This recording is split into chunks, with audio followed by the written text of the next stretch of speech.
Like a beacon on a hilltop, Tulsa breezes furrow the black and gold. Welcome to 2025, everyone. It's out with the old and in with the new, and as we ring in the new year, resolutions are abundant. For the Lady Buffs, they want to start the year fresh and get on the right track after a slow start to the season. And for the boys, well, we are hoping to bring a little of 2024 with them, as they are on a 4-game winning streak and looking for a 5th straight win for the first time in over a decade. What do the first games of 2025 have in store against two tough Tulsa teams? We're about to find out. Hello and welcome to the Will Rogers High School Gymnasium in Tulsa, Oklahoma. I'm your voice of the Buffaloes, Brandon Green, along with Nate Brown, and you are tuned in to the Lady Buffalo pregame show here on KNED, 1150 AM, 98.3 FM on the KNED app, as well as video streaming at McAllisterRadio.com on the KNED tab. We're also video streaming at the McAllister Radio YouTube channel. We hope everyone had a happy holiday season since the last time we spoke was 2 weeks ago. Tonight we have the Will Rogers Lady Ropers and your McAllister Lady Buffaloes in the first game of 2025. Partner, Happy New Year. How excited are you to begin it with matchups, the ones that we have tonight? Well, I think we're going to have a couple great games here tonight. Like you mentioned, both of these Will Rogers teams, they're a couple of great teams, and this is going to put both of our Buffalo teams to the test tonight. Let's go ahead and look at the 5A4 standings right away here as the Coweta Tigers, Lady Tigers, they lead the 5A4 standings right now at plus 49, 4-0 in the district. The Will Rogers Lady Ropers, they have been perfect so far, 3-0, and they've won all 3 of their games by 15 or more, putting them at plus 45. At third place, you have Durant, who's 3-2, plus 27. Pryor is at fourth at 3-2, plus 6. Tulsa Memorial at fifth at 1-2, negative 21. Tahlequah at sixth at 1-3, negative 24. Edison is at 7th at 0-2, negative 30, and McAlester at 8th right now at 0-4, negative 52, looking for their first win of the season. And, you know, at one point it looked like all hope was lost against Pryor 2 weeks ago to the day back at the MAC, but the McAlester Lady Buffaloes tried to fight back. Really what happened was they let the second quarter kill their chances of coming back. They lost to Pryor 50-37. McAlester shot 13% worse, was out-rebounded 32-20, including 16-9 on the offensive glass, without Bodie Nystrom on the floor due to injury. Pryor also had 5 less turnovers, but McAlester was great from the free throw line once again, going 17 of 21. That's 81% from the free throw line. On the season, they were 76% from the charity stripe. And after going down 40-20, McAlester outscored Pryor the rest of the way, 17-10. But at one point, they made it an 8-point game, one of their biggest runs of the year so far. And it was fueled by Cambry Zoomer. We've been waiting for that shot to fall. It started to fall, and it fell furiously. 19 points, a career high for Cambry Zoomer on 2 of 4 from 3. 90% from the free throw line, 4 rebounds, 2 steals. Like we said, a career-high 19 points for the sophomore. Following in right behind her was Rylan Lesnow at 11 points on 5 of 6 from the free throw line, 8 rebounds, and 2 steals. McAlester, one thing's going to work out for them a little bit today is they have the height advantage today. They should be able to rebound the ball pretty well. They struggled the last 2 games against Coweta and also against Pryor rebounding the basketball. If they can box out, they should have a pretty good chance of being able to win the rebound battle today. But you have a very athletic team in the Will Rogers Lady Ropers who use their athleticism despite not really having a ton of size last year. They ended up having one true strong post player last year, and they used it to their advantage. But McAlester dominated the rebound battle last year. We're talking 40.3 rebounds per game. In the 4-game series, we're going to talk about that in a little bit, a 4-game series in a regular season, to 25.5 rebounds per game for Will Rogers. So if McAlester can use that to their advantage, because that's really what's killed them the last 2 games, and their losses, too many offensive rebounds by the other team. Second chance points were falling. So McAlester trying to flip that narrative here tonight and win the rebound battle, in which on the season they have 27.2 per game, 9.5 offensive rebounds per game, 17.8 defensive rebounds per game.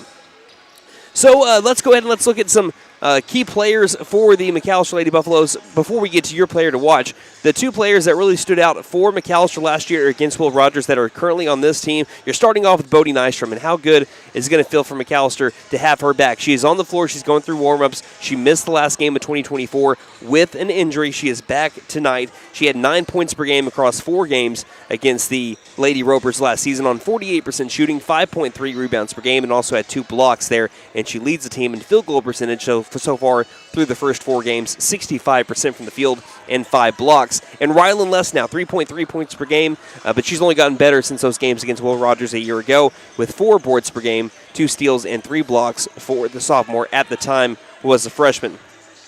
So now let's look at the Will Rogers Lady Ropers again, currently second in the 5A4 standings technically, but again, that's only because they hadn't played a fourth game yet in district play. They are playing that fourth game tonight. Again, they have been plus 15 in all 3 district games that they have played. They've averaged 62.2 points per game. They've given up 46.8 points per game, as the Will Rogers Lady Ropers are now led by head coach Jonah Johnson, after Carl Atkinson has now gone over to coach the Booker T. Washington Lady Hornets. They are currently 4-2 on the season. They were 18-9 last year, and their season ended in the state tournament against Coweta in the quarterfinals, 61-55 in overtime. Talk about a game there. Yeah.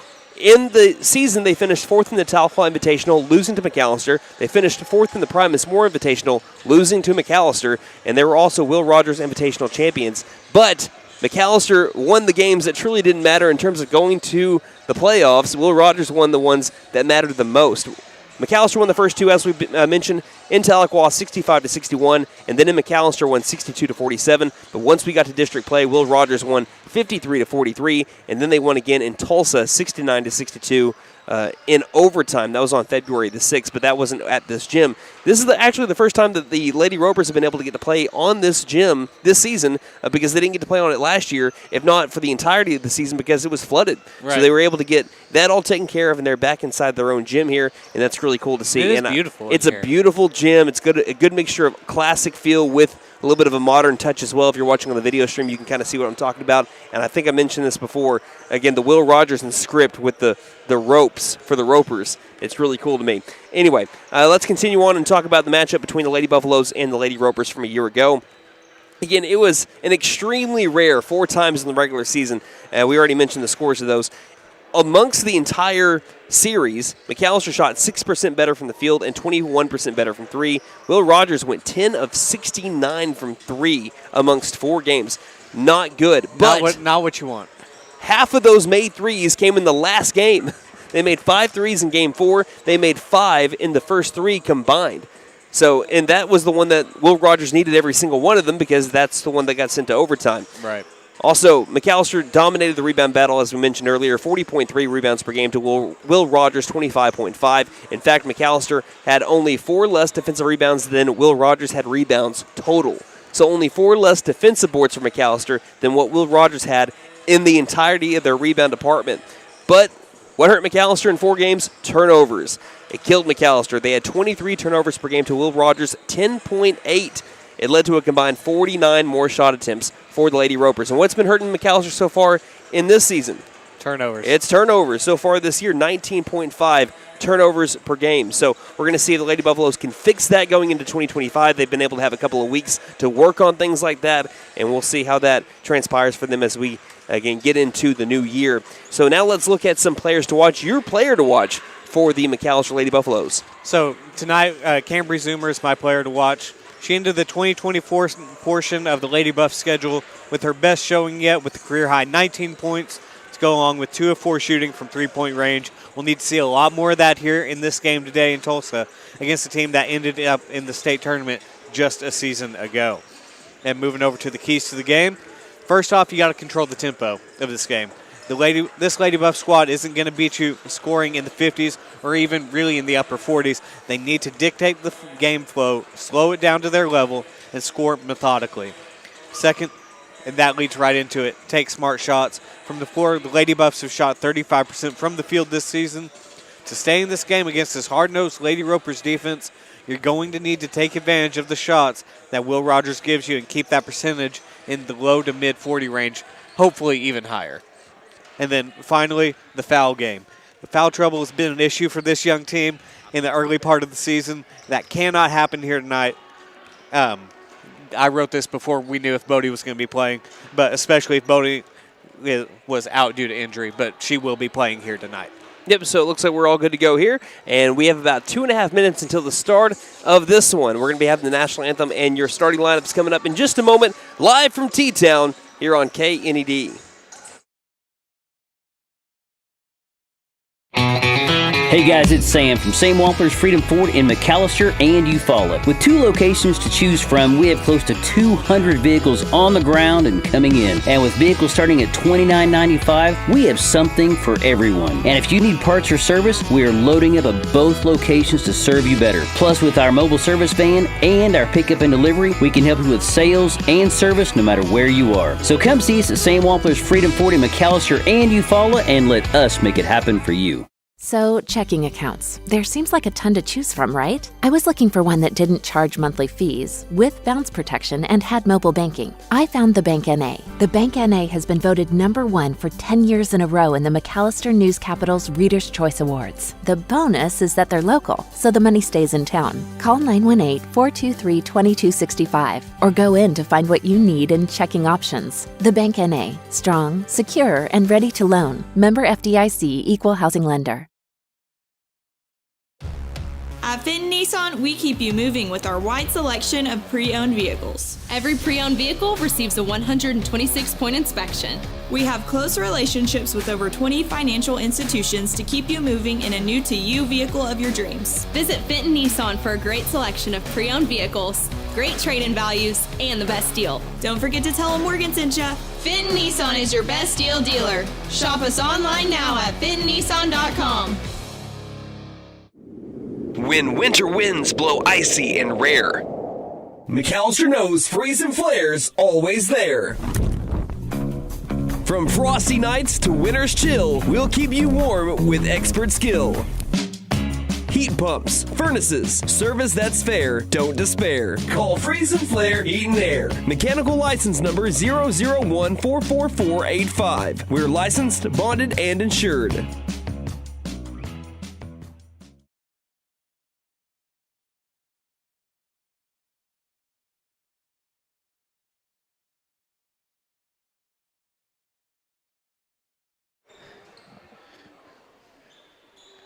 Welcome back to Tulsa, Oklahoma. You're listening to McAlester, Lady Buff, and Buffalo basketball as we're about to get ready. Well, whenever we can get the PA situation settled here, it looks like we are having trouble with some audio levels. We're getting ready for the national anthem. McAlester will be in their road black uniforms today with the gold numerals on the front and back and gold McAlester across the front. And for the Will Rogers Lady Ropers, they're going to be wearing their home white uniforms. And Nate, of course, you're always my color commentator. That means also you're going to have to help me out with the colors of the jerseys because, again, if anyone has not listened to a bunch of these broadcasts, I am, yes, indeed, colorblind. He is very much colorblind. So Lady Ropers got Lady Ropers on the front of their chest. Looks like blue numbers with a gold outline and a blue trim around the sides. Goodness gracious. They've got to get that figured out. Yeah, I don't know if anyone can hear that really over the radio or on the video stream, but they are trying to turn up the volume for the national anthem, and it is just down. That's the truth. And McAllister's wearing their road black jerseys with gold across the front and down the sides. Are you sure about that? I thought that our colors were like pink and yellow. Well, I know you might think that. Yeah, funny. Yeah. That'd be a whole different win call right there, wouldn't it? Paint that win call on pink and yellow. Anyway, we do have the PA. Someone's talking well into the PA, but the music is not coming across well. Looks like we're trying to get ready to go. Everyone's lined up getting ready for the national anthem. McAlester will be on the right side of the half-court line. The Will Rogers Lady Ropers on the left. And it looks like we are now officially ready for our national anthem. Cross our fingers. Hopefully it works.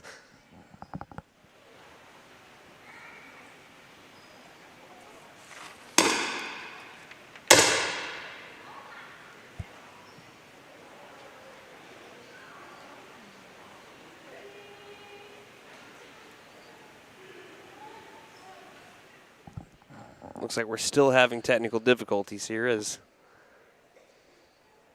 they're trying to fix the problem over by the scores table. If you're watching on our YouTube stream, then you can see that that's across the way here. But while we do have the time, we'd like to thank some of our sponsors. If we can get through all of them, let's get through all of them. Sam Wampler's Freedom Ford, the Bank A, Fenton Nissan, Freeze and Flare Heat and Air, Patriot Chrysler Dodge Jeep and Ram McAlester, McAllister Direct Primary Care, Stipe Law Firm, and Buck Wilson Frame and Body Shop. Thank you guys for putting us on the air not just tonight, but all season long. And welcome to 2025. I hope everyone had a fantastic holiday season, whether it be Christmas, Hanukkah, New Year's, whatever you were celebrating in 2024 going into 2025. We hope that you had a fantastic holiday season with loved ones and friends. But, yeah, we are completely struggling right now. And, hey, I think we had a similar situation at some school last year, and the McAlester Lady Buffaloes sang a cappella. And honestly, it could have been over at Douglas High School when we played the Will Rogers Lady Ropers. It was one of those locations, and I think it was a Tulsa location, but it was a really cool thing. The Lady Buffaloes led everyone in the national anthem. Oh, they're about to put the mic up to the phone. Here we go. It works.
Partner, you ready?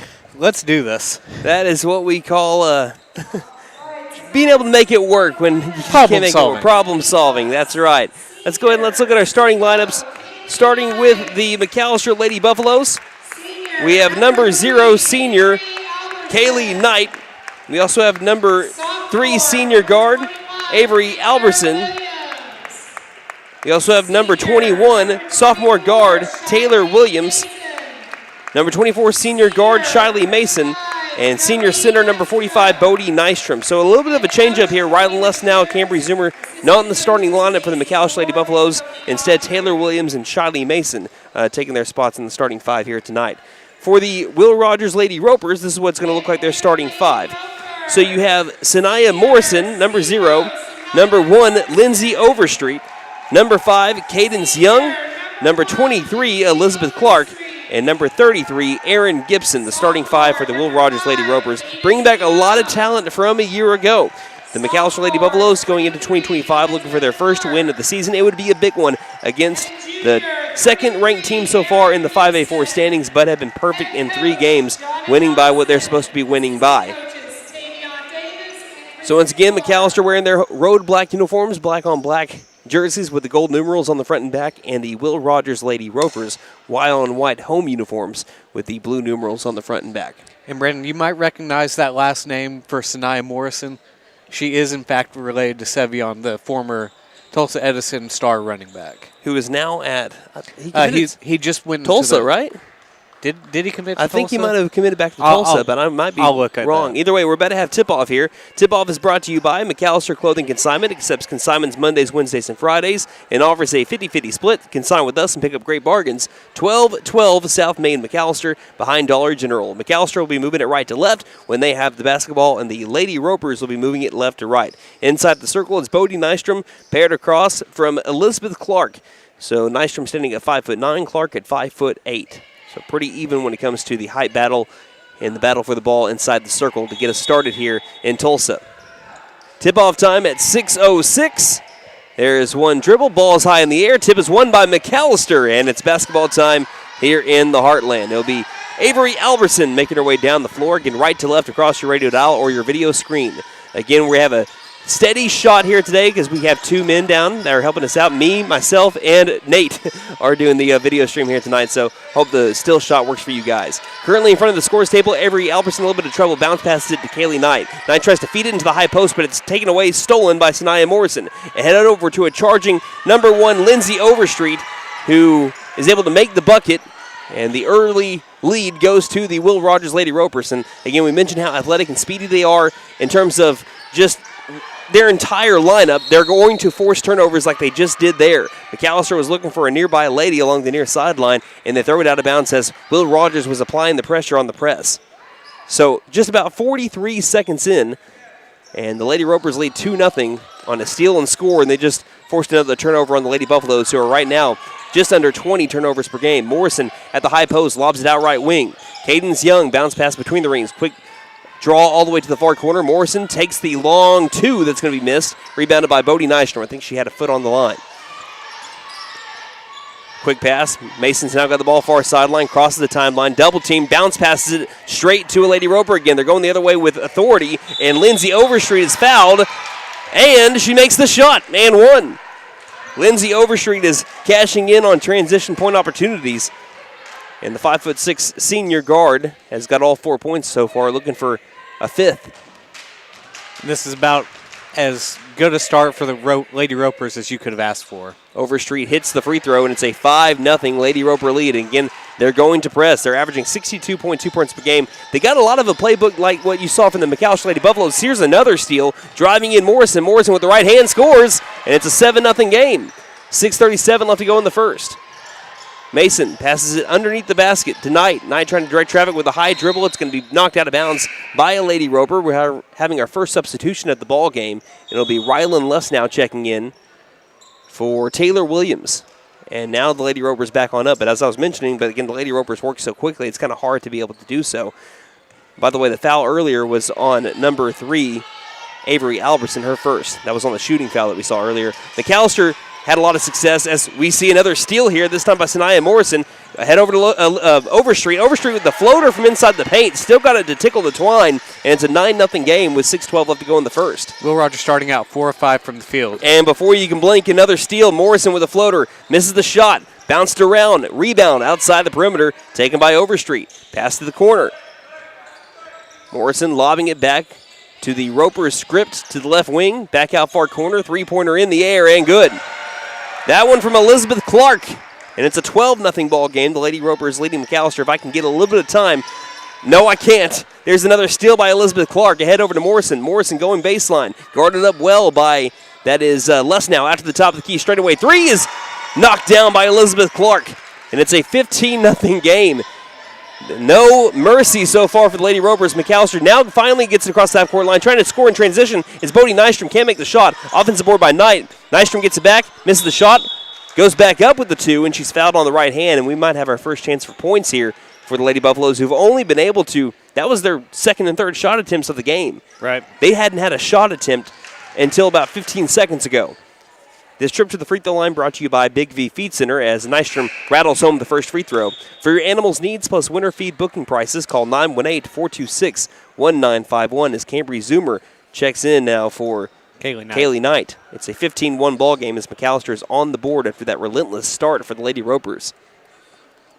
Second shot by Nystrom. Can't take a Lady Buffalo bounce in, but an offensive rebound and a missed shot by, that is Lesnow. Leads to a rebound going the other way for the Lady Ropers. But, again, McAlster's success when they won the 2022 gold ball was a lot like what the Lady Ropers do. They don't have a ton of size, but they will pressure you relentlessly. They'll steal the ball, score in transition. That's how they get their points. There's a travel, and it will be called. The right wing, Elizabeth Clark, couldn't handle it. So 5:01 remaining in the first quarter, and it's been all Will Rogers Lady Ropers. And they have speed, athleticism, just talent all throughout the lineup here for the Lady Ropers. And it's a big reason why they ended up making it to the state tournament, losing against Coweta, who we played earlier this year. Remember how good Coweta was. They were fantastic. And they still are good because they bring back every single starter from a year ago. We saw that just a couple of games ago. Left wing, Avery Albertson thought about the three. Bounce passes it to Lesnow. Now to the baseline. Nystrom, double team, can't find anyone. Still double team. Tries to start her dribble, and it's knocked off of her and out of bounds. It'll be, once again, Lady Roper basketball after another McAlester turnover.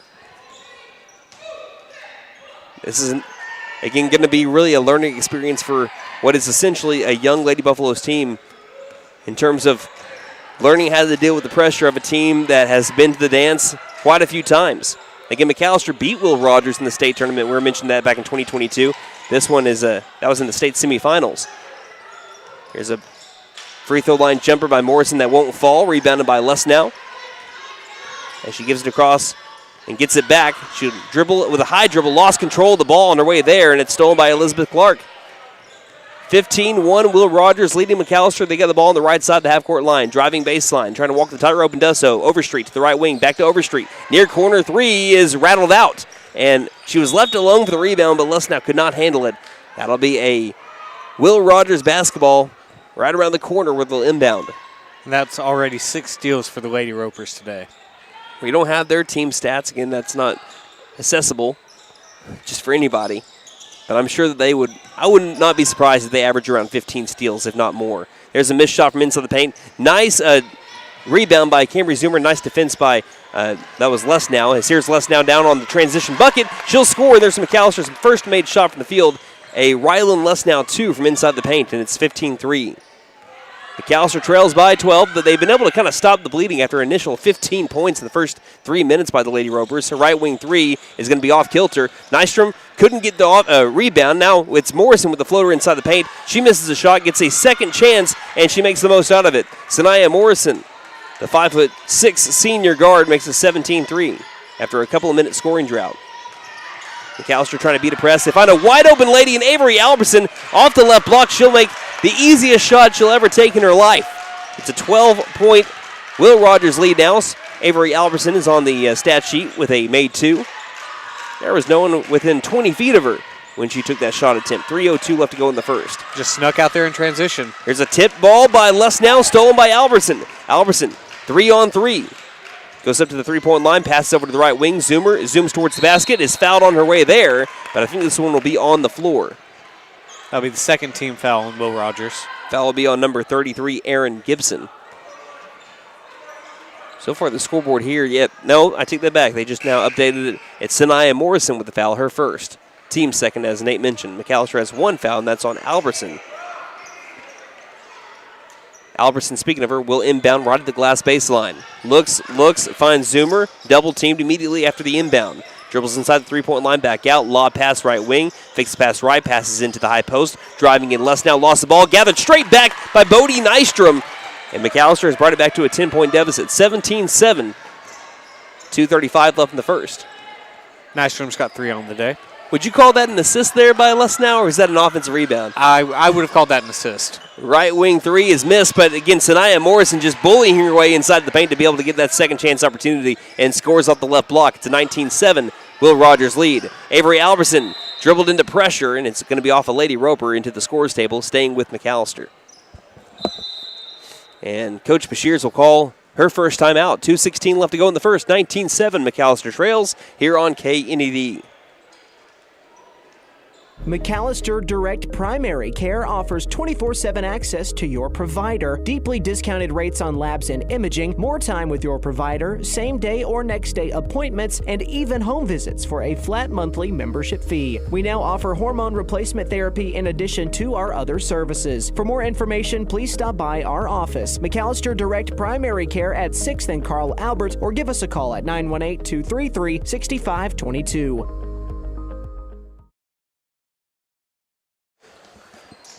Well, this game started out with a 15-0 game before you could blink, as I mentioned before, but McAlester has been able to bring it back to a 19-7 game, 2:13 left to go in the first, as McAlester has a tip pass that was high into the air and stolen. Going the other way is Overstreet. Overstreet in transition, too hard off the glass, and we have a rebound inside the paint by Lesnow that's trying to get people away from her, and we'll have a tie ball instead. This one will go back to the Lady Ropers, who's able to snag a possession away from the McAlester Lady Buffaloes. On the floor for McAlester, we have Avery Albertson, Bodie Nystrom, Rylan Lesnow, Shiley Mason back into the game, and Cambry Zoomer. Top of the key, driving in. There's a layup that's too hard off the glass by Anaya Justice, but it's another offensive rebound by the Lady Ropers. High post back outside with the shovel pass, and backpedaling it up will be Overstreet. She looks right, zooms back left on Albertson. Lob pass to the far corner. Morrison tries passing it inside, batted, but straight back to Lady Roper. Leads to a left wing open three that's back ironed. High bounce, rebounded by Avery Albertson, and she's fouled with 1:38 left in the first. That'll be the third team foul on Will Rogers. And that one will be on Sanaya Morrison, her second personal. Lesnow inbounds to Zoomer. 12-point deficit for the black and gold. with just about 90 seconds left in the first. Zoomer working her way right side. Tries to pass it over towards Avery Albertson, but the pass is a little awry, and it goes into the Will Rogers bench. Or do we have a foul first? It is a foul first, offensive foul. I was about to say, I thought that pass was tipped, so Shiley Mason charged with the offensive foul. Yeah, it looked like she had a moving screen.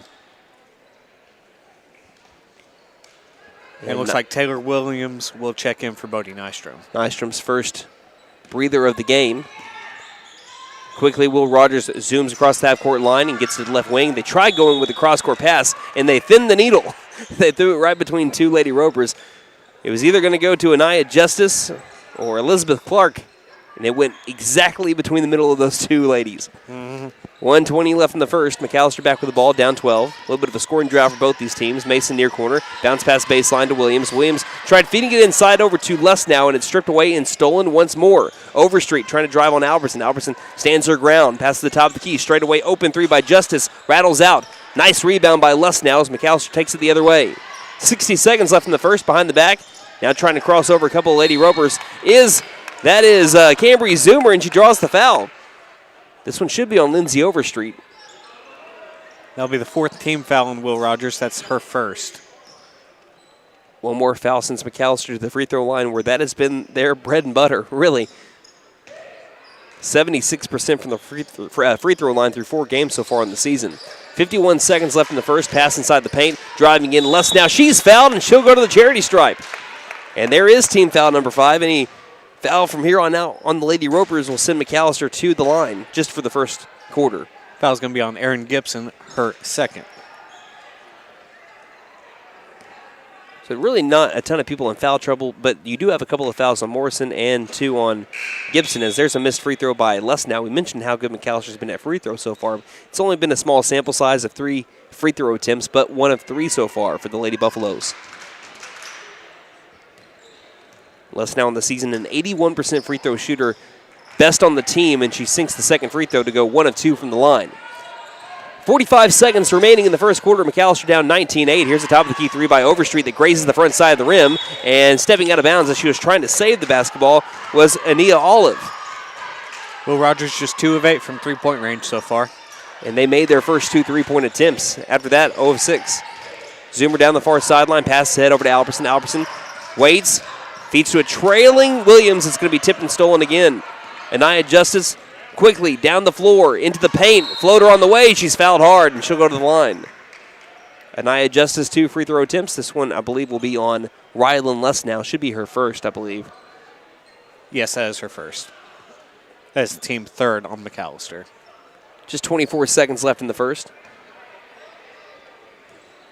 But when you consider, I know McAlster's still down double digits here, as the first free throw is back iron. By the way, Will Rogers was really good at the free throw line last year.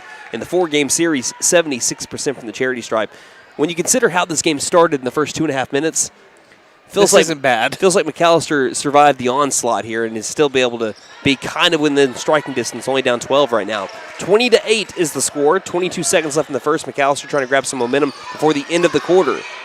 Williams throws it to the baseline. Albertson saves it from going out of bounds. Feeds it in. She was barely in front of Rylan Lussnow. Lussnow just, again, not enough of a fast reflex there to be able to catch it and score. So it's another turnover on McAlester, which right now just killing the black and gold. 10 seconds left in the first. Far corner trigger 3 is short. We have a rebound, offensive one by Justice. The Lady Ropers go up with the floater. She misses it, grazes the front side of the rim again. Zoomer at the half-court line. It's good if it goes, and it does not go. Hard off the glass, and that will be the end of the first quarter. McAlester down 20-8 here on KNED. Stipe Law Firm, your first call when the unthinkable strikes. For over 80 years. We focus on wrongful death, personal injury, truck and oil field accidents, insurance, bad faith, probate, end-of-life preparation, and Social Security disability claims. We are here to advocate for you in all of your legal needs. We are a full-service law firm with over a century of experience representing Oklahomans across the state, professionally and discreetly. We win our cases in courtrooms, not on social media. Call today, 918-423-0421, or go online to stipelaw.com. Running into an old friend is nice. Running into a total stranger, well, not so good. Now, you don't need help from Buck Wilson Frame and Body Shop for those greetings with friends, but if you have one of those unwanted encounters with a stranger, give Buck Wilson a call at 918-423-3161. They are expert craftsmen, specialists. They can straighten out your situation. Buck Wilson Frame and Body Shop, 103 East Oklahoma, McAlester. Again, call 918-423-3161.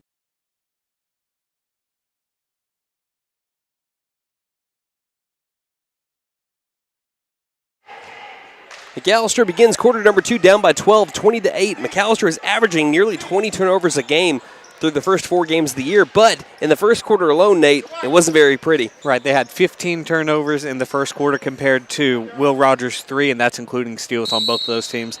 Will Rogers took 23 shots in the first quarter, McAlester just 6. But when you look at those stats, McAlester only being down by 12, I think that's considering incredible. the circumstances, you'll take that. As a left wing 3 is almost taken, but it's going to be back ironed by Avery Albertson. With a rebound quickly going down the floor is Cadence Young. She'll pull up for the 10-foot jumper that's going to be off, rebounded by Cambry Zoomer alone in the paint. Zoomer trying to get around 2 different lady ropers. Can't get away from either one of them. Sanaya Morrison with the steal. The 2 is up and missed. Rebounded by Lesnow. Lesnow along the baseline is able to bounce pass it back over to Zoomer. Again, still plenty of pressure applied by Justice. McAlster's got to get across the half-court line. Lesnow bounce passes back over to Zoomer. Zoomer is fouled by Morrison, and that's foul number 3. So Sanaya Morrison, her and Lindsay Overstreet, I would be willing to say the best players on the floor for the Lady Ropers. Right. With Overstreet in foul trouble now, she's going to take a seat. McAlester, if they're wanting to be competitive in this game, they're going to need to take advantage of her on the bench right now. She's produced a lot of those steals that McAlster's had. So far, 16 turnovers on the Lady Buffaloes. Knight back on the floor, passes to the top of the key to Zoomer. Cross court over to Albertson. Pass high post to Lesnow. Lesnow trying to go up for the 2 is stripped. Gets the ball back in the low post. Spin move in the washer. She can't get the shot to fall. And the rebound is made by Anaya Justice. Quickly down the floor again, moving really fast the entire game has been the Lady Ropers. Leads to a left wing 3 attempt that's too strong and rebounded at the top of the key by Albertson. Passing head to Zoomer. Zoomer, does she take her chances and try to drive? No, she doesn't. Triple team. Push towards the Will Rogers bench. She saved the ball. Top of the key 3. Albertson can't get it to fall, though. Offensive board. Lesnow from the low post. She'll score. What a hustle play by Cambry Zoomer, keeping that play alive. Found her way to Albertson, who eventually leads to a putback for 2 for Rylan Lesnow. And running out of bounds is a Lady Roper. That was Lindsay Overstreet that tried to walk the tightrope like Stevie Ray Vaughan along the baseline. McAlester, again, was down at 1 point, 15-0, with 6 minutes left to go in the first quarter. Since then, they've only scored 5 points. Will Rogers has. Right. And looks like Will Rogers is going to back off the press here. It's really what's led to McAllister's open shots. 6:25 when they've been able to beat the press, but also that's led to 16 turnovers by McAlester so far. Knight right wing, passes between the rings now. Overhead pass, high post, double teamed is Lesnow. Lesnow goes between the 2 defenders and scores off the right block. That will lead to a timeout called by Coach Johnson. It's a 20-12 game all of a sudden. 6:13 left to go in the first half here on KNED. Hey guys, it's Sam from Sam Wampler's Freedom Ford in McAlester and Eufaula. With 2 locations to choose from, we have close to 200 vehicles on the ground and coming in. And with vehicles starting at $29.95, we have something for everyone. And if you need parts or service, we are loading up at both locations to serve you better. Plus, with our mobile service van and our pickup and delivery, we can help you with sales and service no matter where you are. So come see us at Sam Wampler's Freedom Ford in McAlester and Eufaula and let us make it happen for you. So again, since McAlester has gone down 15-0, it has been 12-5 advantage McAlester. 6:12 left to go in the first half. McAlester has brought it back down to single digits. 20-12 our score. Right wing with the ball, pass to the top of the key. Will Rogers has it on the right side of the half-court line. Nearly going out of bounds was Young. She has to try to go with a cross-court pass. Cannot find Aubriana Hammond. It's another turnover on the Lady Ropers, and now McAlester trying to give Will Rogers a taste of their own medicine. And if you're just now joining us, we had 16 turnovers in the first 10 minutes of this game for the Lady Buffaloes. Not in the good way if you're a McAlester fan. Right. You're not forcing them. They're being forced onto you. Zoomer in the backcourt. Goes right past the lane with a nice move. Bounce pass to the left wing to Albertson. Albertson bounce pass back to the top of the key to Knight. Knight heavily guarded. Knight's got to get rid of it. One dribble and gets it near the half-court line back over to Zoomer. Get man-to-man defense by the Lady Ropers like they've done all game. A pass is nearly stolen. Knight saves it, throws it to the feet of Nystrom. Nystrom dies after a ball. We have got 2 Lady Ropers around it as well. We'll have a tie ball going to the Lady Ropers. So that'll eventually be a steal. 5:34 left to go in the first half. Again, it is a man-to-man defense, and they do not leave the hip of their lady that they're charged to guard, no matter if they have the ball or not. Pass the low post. Clark guarded up well by Knight. Finds an open lady, though, inside the paint, and scoring will be Aubriana Hammond. Back to a 10-point lead for the Lady Ropers after a long scoring drought. Zoomer far sideline, trying to cross over her lady Injustice. Trying to break this man-to-man defense. Here's a pass to the left wing. Alberson looks inside, finds Nystrom. Nystrom cannot finish by the rim. Rebounded Overstreet. Will Rogers left to right. Overstreet quickly turns on the Nos. Is able to get to the near corner. Pass back to the top of the key. Nearly stolen by Nystrom. Driving inside is Clark. Clark traveled inside the paint. The ball will go back to the black and gold. And all of a sudden, that's 6 turnovers for the Lady Ropers. McAlester has not been able to score more than 2 points right now with Sanaya Morrison on the bench. They really, if they're going to be able to get some scoring going, they've got to score now.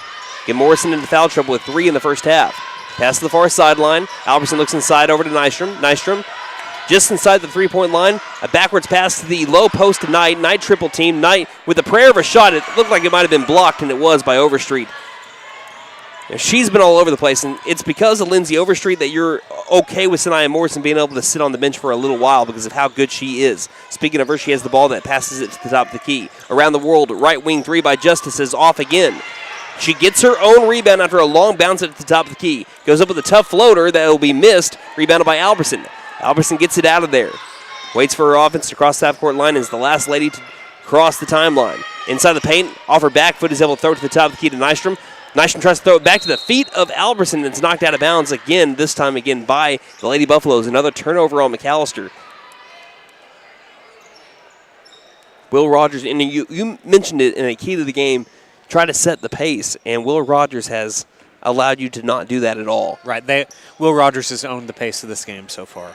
They're forcing McAlester to play fast, and with an inexperienced team for the most part, they have not been ready to do it, except for, I'd say, the last 4 or 5 minutes, just not been able to follow it up with scoring. We have a tie ball here. That's going to lead to a steal for Bodie Nystrom. Yeah. So the Lady Buffaloes get the ball right back with 3:45 remaining in the half. And there will be a timeout called. I think, if anything, just let us get a breather. We've been running back up and down the floor. A lot of defense here in T-Town. We'll take a break and be back. McAlester down 22-12 in the ladies' game here on KNED. So, checking accounts. There seems like a ton to choose from, right? I was looking for one that didn't charge monthly fees, with bounce protection, and had mobile banking. I found the Bank NA. The Bank NA has been voted #1 for 10 years in a row in the McAlester News Capital's Reader's Choice Awards. The bonus is that they're local, so the money stays in town. Call 918-423-2265 or go in to find what you need in checking options. The Bank NA. Strong, secure, and ready to loan. Member FDIC equal. At Fenton Nissan, we keep you moving with our wide selection of pre-owned vehicles. Every pre-owned vehicle receives a 126-point inspection. We have close relationships with over 20 financial institutions to keep you moving in a new-to-you vehicle of your dreams. Visit Fenton Nissan for a great selection of pre-owned vehicles, great trade-in values, and the best deal. Don't forget to tell them Morgan sent ya. Fenton Nissan is your best deal dealer. Shop us online now at fentonnissan.com.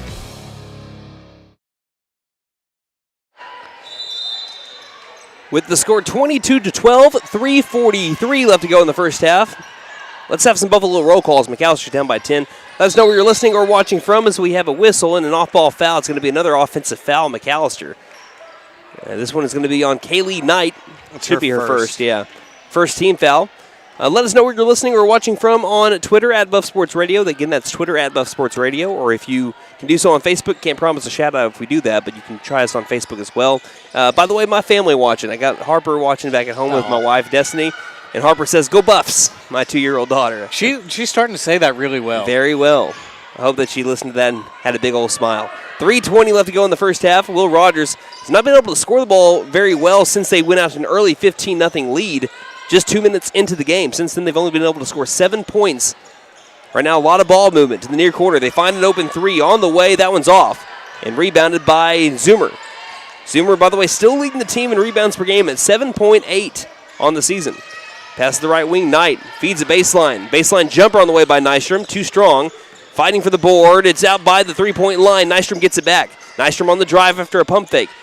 Pass to the left wing. Three-pointer in the air by Alberson is too strong. Offensive board on the other side of the glass by Rylan Lesnow. Can't get the two to go, but she'll go to the charity stripe. This trip to the free throw line is brought to you by Big V Feed Center. For your animals' needs plus winter feed booking prices, call 918-426-1951. That's the second team foul on Will Rogers in the second quarter, excuse me. I believe that's the first on number 22. Lesnow's first free throw is no good. And again, McAlester, after being really good at the line so far this year, struggling so far tonight. Just a hair below 50%. Mary Martin is watching from McAlester. My dad is watching as well. This is Andrew Dad. Thank you. Thank you guys for tuning in. McAlester back down by 9 after the second shot is made by Rylan Lesnow. It's back to a single-digit deficit for the Lady Buffaloes. 22-13, 2:38 left to go in the first half. And Lesnow has 8 of the 13 McAlester points. Olive. A pass from her finds its way to the far corner. She gets the ball back. Cross-court pass to Overstreet into the corner. Pumping a drive by Hammond along the baseline. Goes up for two. Was fouled, but Lesnow is not going to get charged with it. Instead, that's going to be a block. McAllister's Rylan Lesnow, I think, got away with a little bit of too much contact, but we will take the block. Baseline inbound. They'll feed it to the left wing, back over to Olive. Olive being worked on by Knight. She's able to swing it over to Overstreet, who takes her spot and backpedals to the circle. Now pass to the right wing, back over to Overstreet. Kind of looking at what she's got here on the right side of the timeline. Passes it left, into the corner, back over to Overstreet. 2:05 left to go in the half. Dribbles up to the free throw line, back out to the left wing. We have a travel. Aubriana Hammond moved a little bit too quickly for the dribble, and it leads to it being McAlester basketball. The Lady Buffaloes, again, have given the Lady Ropers a taste of their own medicine so far in the second quarter after having 15 turnovers in the first quarter. I think McAllister's actually won the turnover battle in the second quarter. 1:55 left to go in the second. 22-13, looking for a backdoor pass. It was well guarded, but still finds its way to Cambry Zoomer. What a pass from Rylan Lesnow. How did it find its target? You got to be kidding me. 22-15. That was better than any Joe Montana pass I've ever seen. Back out left wing. Three-pointers in the air by Overstreet. That one's too short. Grazes the iron. Rebounded by Nystrom. McAlester only down by 7 right now with a chance to get even closer. 90 seconds left to go in the half. Will Rogers missed their last 11 threes. Now floater on the way by Nystrom. Can't get it to fall so far. She struggled over by the rim, but she's been able to make up for it with getting some rebounds. McAlester still down by 7, though. Going the other way are the Lady Ropers. Here's a swipe by Albertson, but she made too much contact with the arm of Hammond. It should be her second team foul on McAllister's team here in the quarter number 2. But looks like Bodie Nystrom's going to check out. Taylor Williams checking in. She was limping a little bit on the walk back over, or the jog rather, to the other side of the floor to get ready for defense. So she gets a little bit of time to be able to get her breath. Top of the key three is going to be missed by the Lady Ropers, who have struggled since making their first 2 3-pointers of the game. Zoomer across the half-court line, being well guarded by Hammond. Pass left wing, Knight. Looks, can't find anyone. Had Williams for a second, but she was well guarded.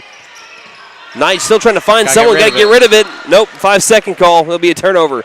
Knight could not get rid of the ball in time. Got to tip your cap to Ania Olive, as the 5'5" senior guard is able to get the ball right back to the Lady Ropers with 45 seconds left in the half. Overstreet, pass to the left wing. Into the corner now, works off a screen. That is Clark with the basketball, giving it back to the top of the key. Finds its way to Miller. Miller back left wing. Albertson trying to get the steal but not get her third foul. She's able to stay away from the whistle. 30 seconds left in the half. Hammond passing back right wing. Feed into the corner. Overstreet going baseline. Overstreet fouled on the way there. This one's going to be on the floor, though. The shot was made if you're watching on the video stream, but the foul occurred on the floor first. Foul's going to be on Kaylee Knight, her second. Team second. 23 seconds left in the half. Looking to inbound are the Lady Ropers. Still looking. Overstreet can't find anyone. Feeds into the paint, and we have a foul called. I think that's going to be right back on Kaylee Knight. That will be her third now. It looks like Shiley Mason's checking in for her. It was on the back of Olive there. No, she's checking in for her. Okay, yeah.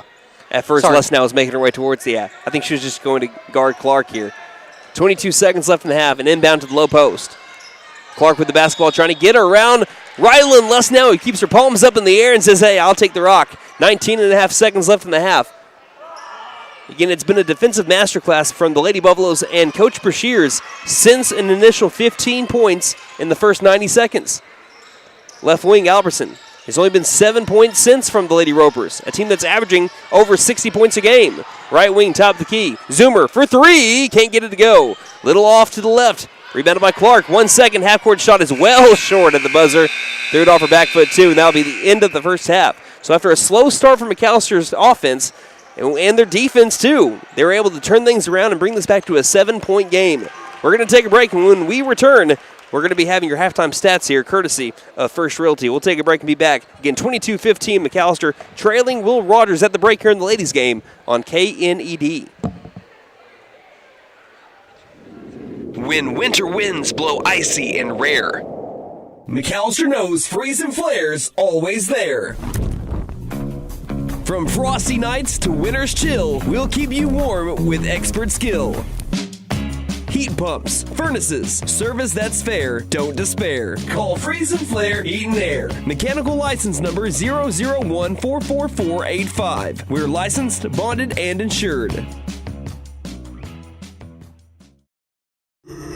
Patriot Chrysler Dodge Jeep and Ram in McAlester says bring on the monstrous discounts. Get up to $17,500 in discounts on every new Ram truck in stock, including all heavy duties. Use this savings to pay off those credit cards and other bills just in time for the holidays.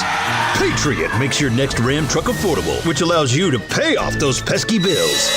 Patriot Chrysler Dodge Jeep and Ram in McAlester. Stock number 24559, MSRP 75. McAlester Direct Primary Care offers 24/7 access to your provider, deeply discounted rates on labs and imaging, more time with your provider, same day or next day appointments, and even home visits for a flat monthly membership fee. We now offer hormone replacement therapy in addition to our other services. For more information, please stop by our office, McAlester Direct Primary Care at 6th and Carl Albert, or give us a call at 918-233-6522.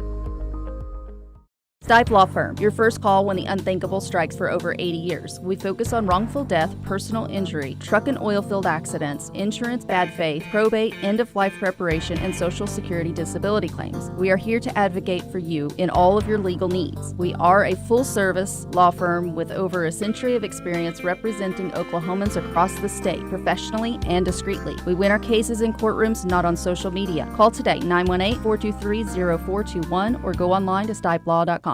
Running into an old friend is nice. Running into a total stranger, well, not so good. Now, you don't need help from Buck Wilson Frame and Body Shop for those greetings with friends, but if you have one of those unwanted encounters with a stranger, give Buck Wilson a call at 918-423-3161. They are expert craftsmen, specialists. They can straighten out your situation. Buck Wilson Frame and Body Shop, 103 East Oklahoma, McAlester. Again, call 918-423-3161.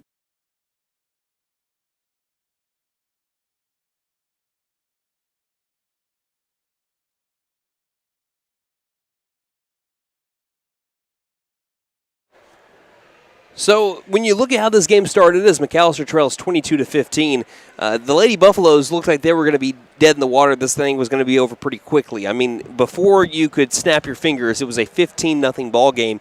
The Tulsa Will Rogers Lady Ropers were just running all over the McAlester Lady Buffaloes. And that doesn't usually happen for Buffaloes. They usually do the trampling, right? Right. But not in this case. They were roping the Buffaloes. But what's happening right now is the fact that the Lady Buffaloes were able to hold them to 7 points, just 7, a team that's averaging 62.2 points per game. That Coach Bashir's defense, along with these hard-working young ladies, they are making sure that they are forcing the Will Rogers Lady Ropers to earn it. And that's also they're saying, if you're going to beat us from 3, you're going to beat us from 3. That's what you're going to do. After the first 2 threes were made by Elizabeth Clark, they have not made one since, I don't believe.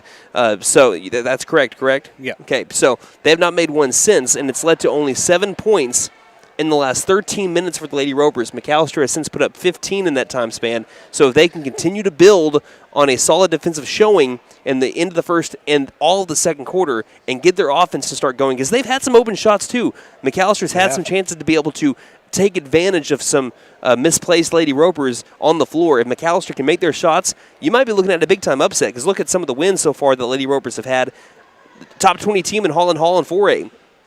Will Rogers only won by 9. Yeah. You're looking at Tahlequah, a team that McAlester lost to early in the season, the season opener, 58-36. Will Rogers beat Tahlequah 66-33. If you can finish this one strong, maybe with a win or a close competitive game, that's going to do wonders for you going into next week against Durant and also the Primus Moore Invitational. But let's talk a little bit more about it with our halftime stats. Some of them are pretty, some of them are pretty interesting. We will take a look at our halftime stats brought to you by First Realty, 602 South 2nd Street, McAlester. Call 918-423-3122 or visit first-realty.net. For more than 50 years, First Realty has helped the residents of McAlester and the surrounding area with their real estate needs, whether residential or commercial. First Realty will guide you through the process of buying or selling your home or business. You can view our property inventory online at first-realty.net. We update our listings daily. And don't forget, if you're into pickleball, the Pickle Palace is open. If you have questions, give us a call at 918-423-3122. All right, Nate, take it away. All right. Rylan Lesnow was your leading scorer with 8 points in the first half. She did that on 3 of 5 shooting from the field, 2 of 4 from the free throw line. Already 7 rebounds for Rylan Lesnow in the first half. She's averaging so far, sorry to interrupt, 6.5 rebounds per game on the season. Already got more than her average. She does have 3 offensive, 4 of those defensive. She does have a steal in the block as well. Then we had Bodie Nystrom with 3 points. She was 1 of 2 from the free throw line. Had 5 rebounds, again, 3 of those offensive, along with a steal. Avery Alberson had 2 points in the first half, 3 rebounds. Then Cambry Zoomer had 2 points to round out the actual scoring, but 5 rebounds. Again, she lives around the paint, and she has a nose for the ball whenever it bounces off the rim. And then let's see. All right, that looks like that'll do it for the individual stats, so we'll move over to team stats now. McAlester shot 6 of 18 from the field, good for 33%, compared to Tulsa Will Rogers. They shot 9 of 33 in the first half. So despite taking so many more shots, almost double the amount of shots as McAlester, they only made 3 more. Right. Look at that.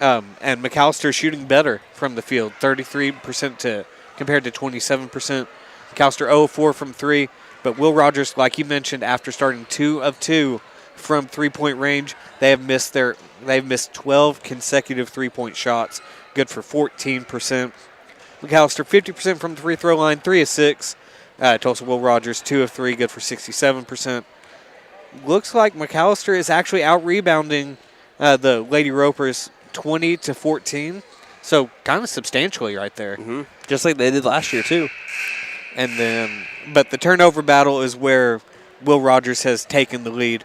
They've forced 20 total McAlester turnovers compared to 9 forced by McAlester. And 15 of those were in the first quarter by McAlester. That's correct. In the second quarter, McAlester was able to force 6 to only 5 themselves. So they were able to fix it after the first quarter. I'm interested to see if when Sanaya Morrison gets back on the floor, because she had to exit early in the second quarter with 3 fouls, I'm interested to see if once she gets back on the floor in the third quarter, if they up the pressure again and try to press McAlester. Or do they try to stay back a little bit because they had 3 different players get into foul trouble with 3 fouls in the first half? I mean, personally, if it was just my game plan, obviously I'm not a coach. I would probably... You are an Xbox, or no, PlayStation. Yeah, sorry. I don't play Xbox. What are you talking about? What are you talking about, Willis? Anyway, I would probably be backing off because it worked for McAlester, and... We'll just see, but if I'm McAlester, I'd be attacking Sanaya Morrison, trying to get her those 4th and 5th fouls. So is that your big key to the second half? Do you have any more? That's about it. Again, if I'm going to add one myself, you got to be able to finish around the rim a little bit better. I know that Will Rogers is forcing you to play fast, right? But you also got to know I got to calm down when I have a shot that I can take. I understand you've only been able to take 18, so when you find an open shot, you're like, oh my gosh, I've never been this open the entire game. They need to calm down a little bit. Once you find your shot, calm it down, Play your game, breathe, and know that you got a shot that you can make here. Because the only way that you're going to be able to win this game is still you're going to have to put up points. Not many people hold Will Rogers to under 30 points in the first half. Right. So they average 62.2 points per game on the season. They're going to start to find their shot. You're going to need to match them at some point. So when you find your open shots like you found in the first half, you got to capitalize. Yep. That's it for your halftime stats and keys to the second half, brought to you by First Realty, 602 South 2nd Street, McAlester, 918-423-3122, or first-realty.net. We'll take a 30-second break and be right back here on KNED. Hey guys, it's Sam from Sam Wampler's Freedom Ford in McAlester and Eufaula. With 2 locations to choose from, we have close to 200 vehicles on the ground and coming in. And with vehicles starting at $29.95, we have something for everyone. And if you need parts or service, we are loading up at both locations to serve you better. Plus, with our mobile service van and our pickup and delivery, we can help you with sales and service no matter where you are. So come see us at Sam Wampler's Freedom Ford in McAlester and Eufaula and let us make it happen.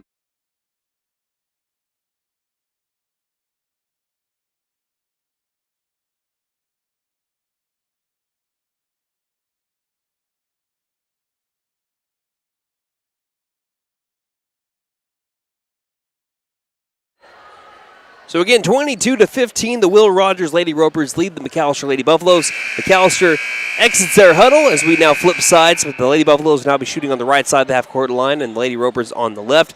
We have Rylan Lesnow, who has a new bandage around her arm just above the elbow, so I think she just might have gotten cut in the first half. But we have Cambry Zoomer, Avery Alberson, Bodie Nystrom, and Shiley Mason to begin the third quarter for the Lady Buffaloes. As for the Lady Ropers, back on the floor for the first time since about the 6-minute mark in the second quarter, it's Sanaya Morrison along with Lindsay Overstreet. Looks like we have Elizabeth Clark on the floor with Aaron Gibson and also Cadence Young. So our starters, all 5 starters back on the floor for the Lady Ropers. McAlester, 4 out of their 5 starters are back on the floor. Left wing after the pass, finds his way over to Morrison. Morrison stops inside the 3-point line, back outside to Overstreet. Overstreet trying to go baseline. Nice defense by Zoomer, and the shot is missed, but right there where she needs to be at exactly the right time, as she always is Sanaya Morrison with the offensive rebound and the putback to make it 24-15. McAlester wasn't able to get a lot of points here as we do have a foul called, and this will be on Morrison. As you mentioned at halftime, Nate, just about 4 or 5 minutes ago, you want to be able to attack Sanaya Morrison. That is now her 4th foul.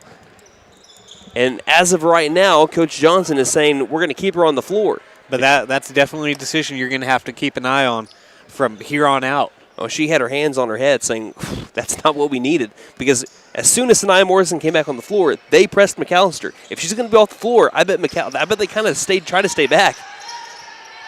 Zoomer on the edge of the circle. McAlester still with the basketball, down by 9. Right wing 3 on the way by Alberson. Painted gold! Just what the doctor ordered. McAlster's first made 3 of the game, and they pulled it back to a 6-point game. Morrison up for 2. High off the glass. We have a foul inside the paint. And this will be free throws on the way for the Lady Ropers. Foul's going to be on Les now. That's her second. So Sanaya Morrison back to the free throw line. It's going to be interesting to see how long she stays on the floor with that 4th foul here in the third quarter. Well, looked like Will Rogers was about to bring him a sub. I think that might have been for her. And it is for the shooter, so she's about to come out of the game as the first free throw is made to bring it back to a 7-point Will Rogers lead. Looks like it's going to be, I think that's Justice getting ready to check in. Second free throw is up and made as well. So yes, it is Anaya Justice coming in for Sanaya Morrison, who will more than likely sit the rest of the third quarter. McAlester did not take advantage of it a lot in the second quarter in terms of scoring. They've got to do it now. Down by 8, though. If you're going to come back in this game, you have to take advantage right now. They beat the press. Nystrom is hit as she tries passing it over to Alberson, and it will be a steal. We have a fight for the basketball. Ripping it loose was less now, but a tie ball first. It'll stay with the Lady Buffaloes regardless. 59 seconds into the second half. 26-18, McAlester is trailing by 8. Alberson inbounds. Nystrom left front court. Nystrom ball overhead, starts one dribble, feeds it off over to Zoomer. Zoomer is fouled by Overstreet as she was wandering towards the half-court line. Overstreet's got her hands on her head, but that's only foul number 2 on her. It's the second team foul on Will Rogers here in the third quarter. For the most part, McAlster's played a clean game. Inbound to Zoomer. Zoomer hands it right back off over to Alberson. They're in the corner. They got to get away from it A lob pass over 2 defenders, finds his way back to Zoomer. Cross-court pass, finding a wide-open Rylan Less now off the right block. She'll score, and McAlester brings it back within 6. It's 26-20. Wide-open lady in Rylan Less now, who's now into double digits. Left wing back to the top of the key. Clark passing it right. Working around the arc right now, back to Justice, top of the key. Finding its way back to Young, guarded up by Zoomer. She knocks it loose, and she's in the clear. Easy layup on the way, and the sophomore brings it back within 4. 26-22, and we'll have a timeout called by Coach Johnson of Will Rogers. 26-22, McAlester down by 4. 6:18 left to go in the third here on KNED. So, checking accounts. There seems like a ton to choose from, right? I was looking for one that didn't charge monthly fees, with bounce protection, and had mobile banking. I found the Bank NA. The Bank NA has been voted #1 for 10 years in a row in the McAlester News Capital's Reader's Choice Awards. The bonus is that they're local, so the money stays in town. Call 918-423-2265 or go in to find what you need in checking options. The Bank NA. Strong, secure, and ready to loan. Member FDIC, Equal Housing Lender. 6:18 left to go in the third, and McAlester so far owning the third quarter. They brought this game back to a 4-point deficit, which they have not seen since about the 7.5-minute mark in the first quarter. Cambry Zoomer with a, well, you can call it a scoop and score, as we have a pass that's down to the baseline. Will Rogers with the basketball after the score by Zoomer that led to the timeout. There's a missed shot by the paint, and it's rebounded by Avery Alberson. Zoomer now down the near sideline. Coming off a 19-point career-high performance against Pryor 2 weeks ago to the day. Alberson now has the ball from her. Overhead pass back over to Zoomer. Zoomer pulls up. 15-foot jumper. Back irons it. Goes straight to Justice, who's got 2 on 3. Doesn't have the numbers. Goes to the paint. Loses the ball. It was stripped loose by Avery Alberson on the other side. And it's going to force Will Rogers to try to earn this the hard way, not in transition. Justice was going to baseline inbound it and then calls for Miller to take her spot. Left of the glass, slaps the ball, looks for an open lady. Will out it over to the top of the key, Overstreet. Tries driving right on Alberson. Towards the basket, she has the ball stripped loose again. That's Avery Alberson. Credit to the senior, also providing a little bit of backup there. Closing in was Bodie Nystrom on the other side of the lane. Another baseline inbound coming up for Miller and the Lady Ropers. They'll out it once again to Overstreet. Overstreet again trying to drive. Her pass is tipped loose, out of bounds. They're going to say last touched by Overstreet. I don't think it was ever tipped. I think she just lost handle of it as she was trying to make its way to the near corner. Just mishandled there by the senior Overstreet. McAlester going to try to cut to a one-possession game here. And if you saw how this game started, what a comeback so far it's been for the Lady Buffaloes. Zoomer straight to the basket, and she can't finish. It was on target as Bodie Nystrom rips the ball loose. This will stay with the Lady Ropers, though, but it'll change the possession arrow for the next time we get one of those tie balls. That was on target by Zoomer, just a little, not enough oomph, not enough mustard. 5:13 left to go in the third. High post, stripping loose, stolen by Alberson after a strip loose by Lesnow. Ahead to Zoomer, one-on-one in transition. The ball this time is stripped loose by Justice. In transition, good defense by the sophomore. And it will stay with Lady Buffaloes, though, along the baseline. Alberson will inbound right at the glass. 4-point game. Alberson bounce passes down to the low post to Nystrom, who's having trouble getting the ball. Now she finds it open, and she goes up with a teardrop floater that just comes up a little short, but she will go to the charity stripe. 2 free throws on the way for Bodie Nystrom. This trip to the charity stripe brought to you by Big V Feed Center. For your animals' needs plus winter feed booking prices, call 918-426-1951. It's going to be the third foul on Aaron Gibson, the third team foul on Will Rogers. Nystrom's first free throw is off. Pretty far off. She is 6 of 8 from the free throw line on the season. McAlester, who, as we mentioned just 2 weeks ago, 17 of 21 from the line, struggling tonight so far. Second free throw for Nystrom is no good either. Ball gets knocked out of bounds, and it'll be last touched by the black and gold. It'll go back over to Will Rogers. And again, you got to take advantage of those shots. McAlester, if you're wanting to beat a team that went to the state quarterfinals last year with a lot of that team returning, you got to be able to make those free throws. And tonight, they just haven't been able to do so to this point. Doesn't mean that can't change. 4:48 left in the third. Top of the key, swinging it left wing, Overstreet. Jabbing left, tries to going across over on Alberson. She loses the ball in the process. Ball's on the deck. Alberson trying to get her hand in on it, and it will be a tie ball. Give Alberson the ball as well as the possession arrow favors McAlester. Les now will inbound in a 4-point game, and we'll have a substitution here pretty soon. Looks like it's going to be Aubriana Hammond checking in for Overstreet. So now you have neither Overstreet nor Morrison on the floor. Take advantage right now. 4.5 left to go in the third. Zoomer, jump pass to the left wing to Les now. Les now trying to create some space. Passes it into tight coverage, and they're lucky it wasn't stolen by Olive. It was intended for Zoomer off the right block. He goes out of bounds after it was tipped by Olive. Another baseline inbound for the Lady Buffaloes. Drawing a line along the low post. Alberson looks, finds an open lady. Zoomer, corner three on the way, in and out. It was halfway down the hoop, even as Nystrom was almost able to get the ball back for the Lady Buffaloes. Coach Bashir's on the sideline, kind of did a little bit of a hop too.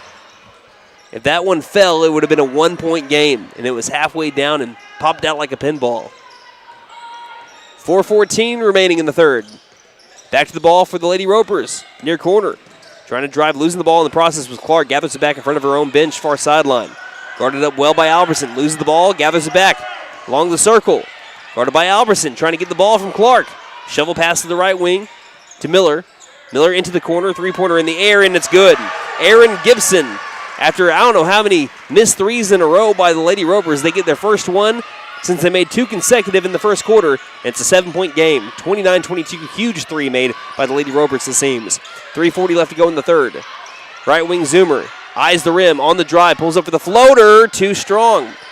Trying to fight for the rebound. There it is for Rylan Lesnow, who's working her tail off in the post and is going to get 2 free throws here for her efforts. Fouled on the shot. And that foul's going to be on Erin Gibson. That's her 4th. Who just hit the 3.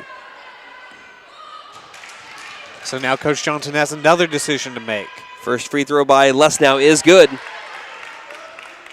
Looks like she will stay in the game for the time being. Say that now, Lady Roper getting ready to check in. We'll see if it will be for Gibson. Second free throw made as well for Lesnow. It's a 5-point game.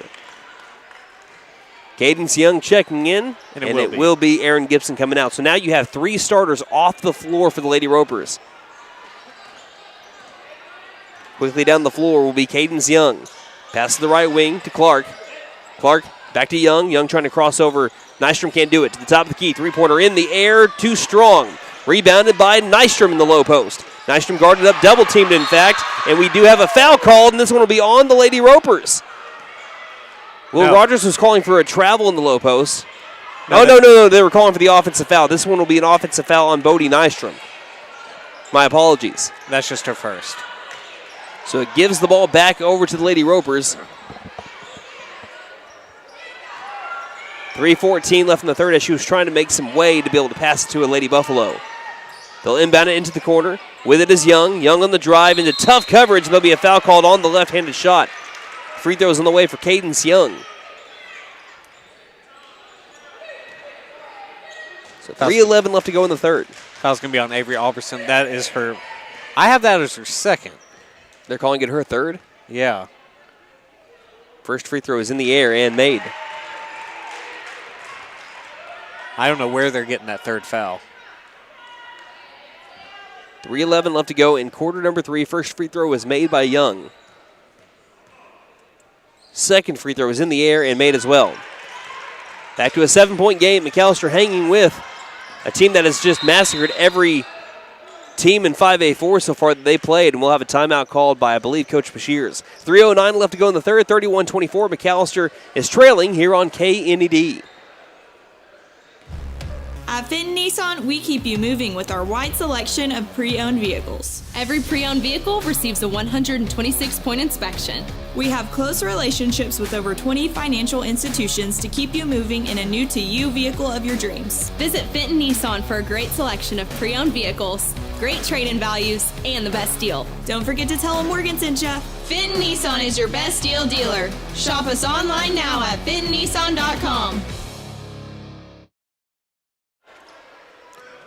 Welcome back to Tulsa, Oklahoma. McAlester is trailing by a score of 31-24. Tulsa, they are into some big-time foul trouble. McAlester trying to take advantage of it, but they haven't been able to do so as much as they want to. They're still down by 7 to, like I said, one of the top teams in the state. Left wing, Nystrom passes between the rings to Alberson. Alberson on the drive, stopping high post. Now for a tough 2. Can't get it to roll. Another halfway down the hoop. Missing shot by the Lady Buffaloes. Just unlucky with some of their shots here. Bodie Nystrom nearly charged with the foul. But instead, after the defensive rebound, quickly the Lady Ropers go inside of the paint. As we have a no shot. Yeah, this one was made by Cadence Young, but a foul on the floor first. And now McAlester starting to get into some foul trouble here, as that's going to be another one on Avery Alberson, and that'll be her 4th. According to the scoreboard. So she'll have to check out, and Kaylee Knight, who has some fouls herself, is going to check into the game. 2:44 left in the third. Inbound into the corner. They can't find Cadence Young. It sails into the Will Rogers bench. McAlester will get it back, but again, Avery Alberson, when you're looking at her so far in the season, she is the Lady Buffaloes' 4th leading scorer. You'd like to have her on the floor. Cambry Zoomer after getting the inbound into the paint. Nice move. Can she bank it in? No. We have a rebound being fought for, and it will not be saved by Bodie Nystrom. Lady Buffaloes just not finishing in the paint right now. They've had some shot opportunities. They've had some good looks. They just haven't been falling. 2.5 left to go again in the third. McAlester down by 7. Here's a left wing 3 that's off kilter. And we have a rebound by Bodie Nystrom along the baseline. Nystrom looked like she was fouled on the pass. Finds its way over to Kaylee Knight. She is pushed. And this should be foul number 5 on the Lady Ropers, which should send McAlester to the charity stripe on the other side of the floor. Looking to see who that foul was on. Foul was on number 2. And that's Anaya Justice, only her first. But team 5th, which means McAlester goes to the free throw line. Brought to you by Big Feed Feed Center. For your animals' needs plus winter feed booking prices, call 918-426-1951, our free throw line sponsor this season. First free throw by Kaylee Knight is missed. She's 0 of 3 from the charity stripe so far this season, looking for her first point of the year. Well, now they change it up. They call it on Abriana Hammond. Okay. Still, that's her first regardless on who it's on. Second free throw by Knight is off as well. As now Lesnow gets the offensive rebound and says, I'll take 2 points instead of 1. Rylan Lesnow pulls McAlester back within 5. It's 31-26. 2:11 left to go in the third. Bounce pass inside, wide open. Lady can't make the shot, though, and we have a foul called on the floor. This will be free throws here for Elizabeth Clark as she was beginning to hit the deck. Foul's on Rylan Lesnow. That's her 3rd now. We know how important it is for Lesnow to stay on the floor for McAlester and how well she has played tonight. All right, she's got 14 points. She's 1 point away from tying her career high. First free throw on the way by Clark is good. They were solid from the free throw line last year, as we mentioned, 76% amongst between 4 games, but McAlester was right behind them at 73%. Some good free throw shooting that we saw in a 4-game series in the regular season last year. Nystrom checks out. Taylor Williams checks in. The second free throw is made by Clark, and just like that, it's back to a 7-point game. Both teams in the bonus for the remainder of the third quarter, and we still got a decent amount of time in it. 2:05 left to go in the third. Zoomer down the near sideline. Again, a lot of the pressure has been laid off, but now quickly applying it was Hammond. Pass to the right wing. Mason looks inside to Williams. Williams in the paint. Pass to the far corner. Three-pointer on the way by Zoomer, and no good. Long rebound attempt for the Lady Buffaloes, and we'll have another foul called as the ball was making its way to a Lady Roper. This should be more free throws on the way for Will Rogers.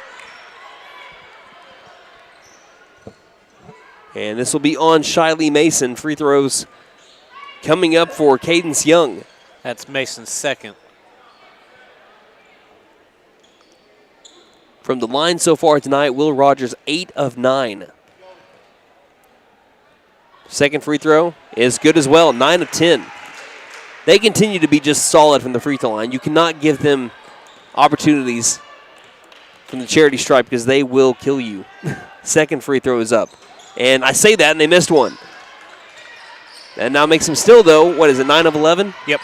They're really, really good from the free throw line. They'll take advantage of it every time. Zoomer quickly to the basket, cannot score too hard off the glass. Offensive rebound by Lesnow. Lesnow kind of getting pushed around in the paint. Works off a foot, too hard off the glass herself. Taylor Williams with an offensive rebound. And we will have that's a quick call for a tie ball. And they'll give it over to the Lady Ropers. I don't know if we really ever had kind of a tie in possession there. I got to be honest, I wasn't looking. I was putting in stats. 1:24 left to go in the third after Will Rogers gets the ball back in an 8-point Lady Roper lead. Cross-court pass to the left wing. Clark feeds it inside, and we have a travel. After the pass to the high post to Miller, she did the cha-cha slide without the music. 1:16 left in the third. McAlester, again, has not been able to take advantage, though, of Morrison and Overstreet back, or not on the floor together.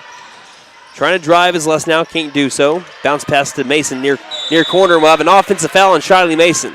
You cannot, I know that she's on your hip, but that is good defense being played by the Lady Ropers.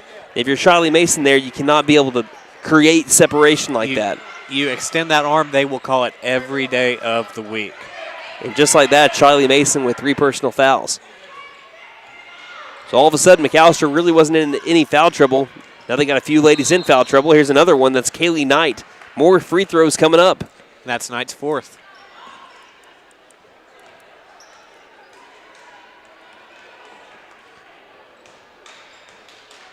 So at the charity stripe once more is Cadence Young, who is, I think she's missed, I can't tell if she has missed the other free throw. I know she just missed one on her last attempt. It's the first free throw is up and swishes in. They're 10 of 12 from the free throw line on the day. Regardless, yeah, they're very, very good tonight. Compared to McAlester, who is 5 of 12 from the free throw line. Second free throw is up and good. And now making a 10-point game all of a sudden. We just immediately had another foul on the rebound, which we didn't even have one. Fouls on Kaylee Knight. And she is fouled out. In the third quarter. So Kaylee Knight is fouled out in the third quarter, and having to check in for her will be Callie Burrow. Excuse me, Kaylee Burrow. So more free throws coming up again for Cadence Young. Just can't happen. It was a made free throw. First free throw is missed, and Lesnow is getting ready to go. She's like, why is no one around me? We have 2 more free throws coming up. I think just one more. I like the intensity. Yeah, just one more coming up here for Cadence Young. It's in the air, and that one, and we will have a foul called, I believe, as Zoomer was pushed to the floor by Ania Olive. And really, we don't know what we're calling right now as the 2 officials are getting together. It is a foul. They're just making sure that they had it on the right player. It should be on Ania Olive, and it will be. It's her second. Scoreboard showing her second foul. So we're just playing free throws right now, which McAllister's not winning that battle so far. They really need these from Cambry Zoomer to bring this back to a single-digit deficit. Zoomer 78% from the line on the season. Her first free throw is made. Back to a 10-point deficit, 37-27. Her second free throw with her right foot in front of the left. Can't get it to go. So once again, a 1 of 2 trip from the charity stripe. McAlester is 6 of 14, which is not what they've been all year. I say all year. It's early season so far. This is only their 5th game of the year. 50 seconds left to go in the third in a 10-point McAlester deficit. I know it seems weird, but these 45 seconds could be a crucial 45 seconds for both these teams. Left wing thought about the 3. Was Miller to the near corner. That 3 is airballed, rebounded by Williams. 35 seconds remaining in the third. Zoomer down the floor with a slight jog to the right wing. She stops. Guarded up by, that's Young. Goes behind the back. 24 seconds.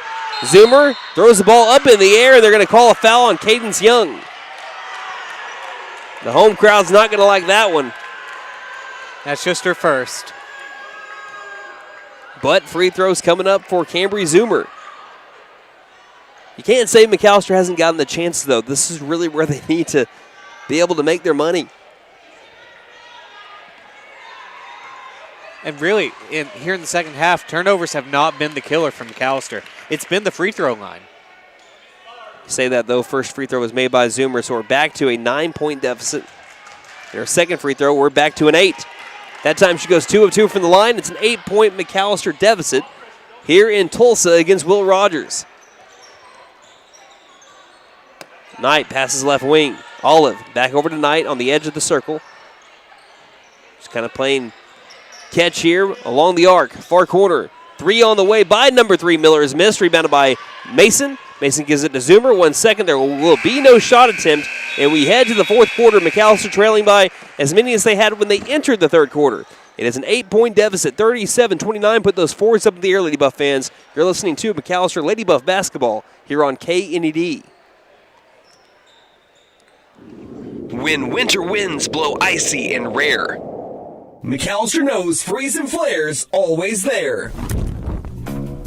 From frosty nights to winter's chill, we'll keep you warm with expert skill. Heat pumps, furnaces, service that's fair, don't despair. Call Freeze and Flare Heat and Air. Mechanical license number 0014445. We're licensed, bonded, and insured.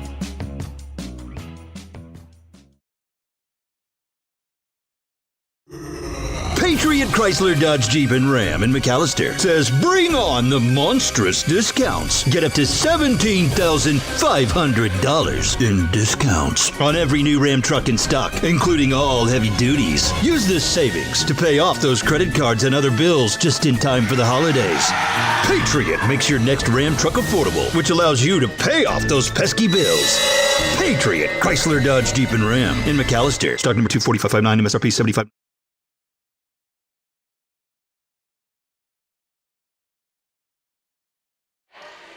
Welcome back to Tulsa, Oklahoma. The McAlester Lady Buffaloes are trailing the Tulsa Will Rogers Lady Ropers of a score of 37-29. And again, with some foul trouble on the Lady Ropers and also on the McAlester Lady Buffaloes.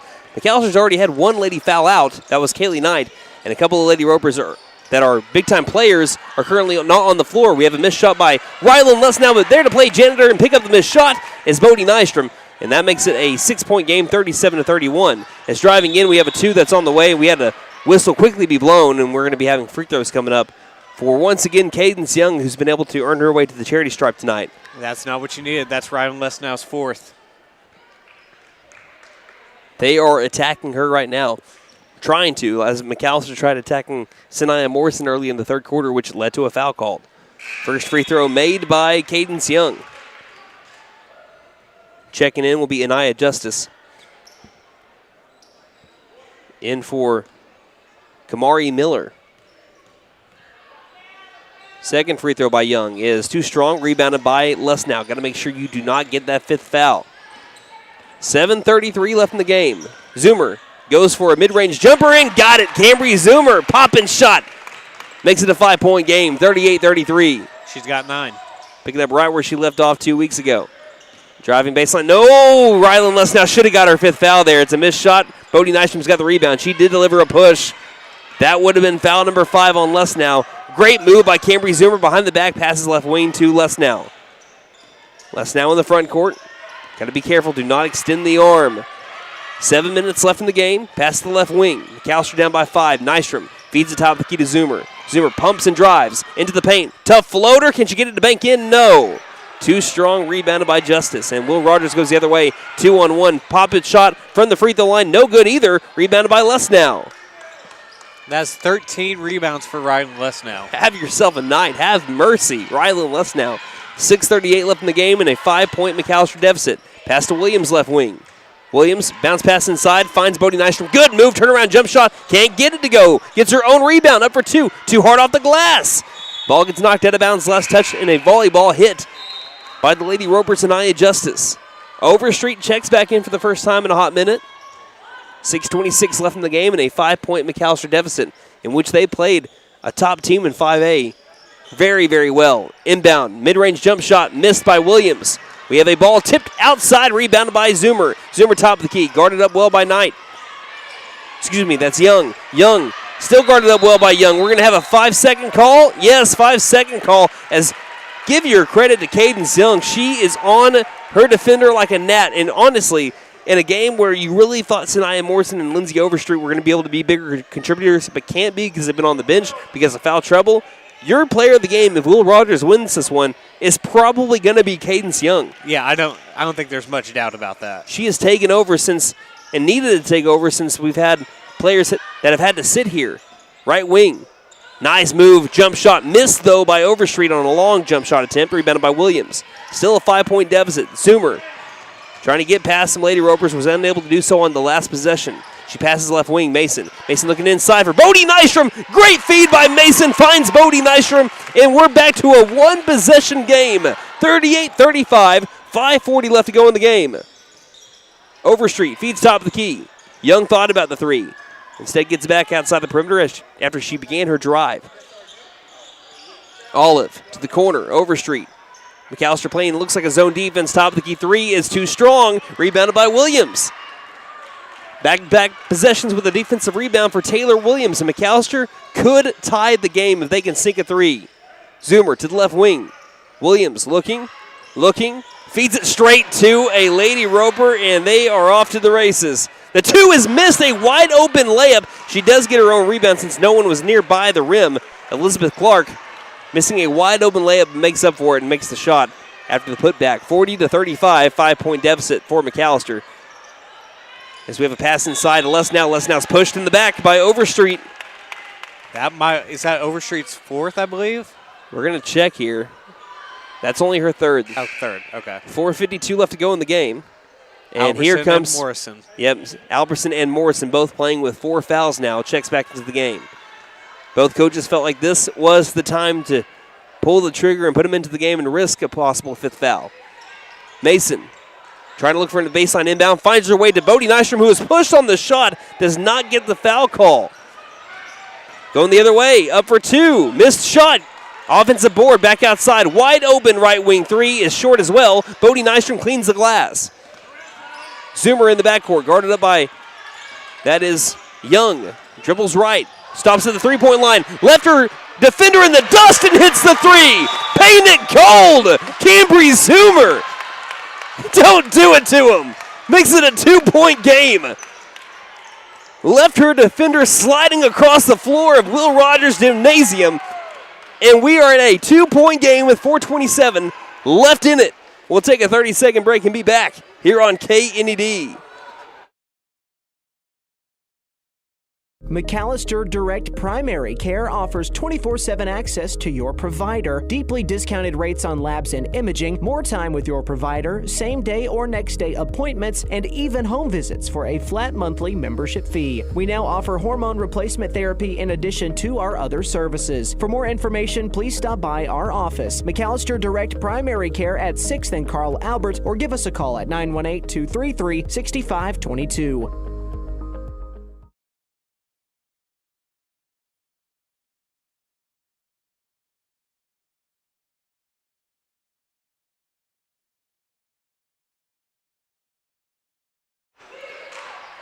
The McAlester Lady Buffaloes have brought it to a 2-point game thanks to the handles and the tray from Cambry Zoomer.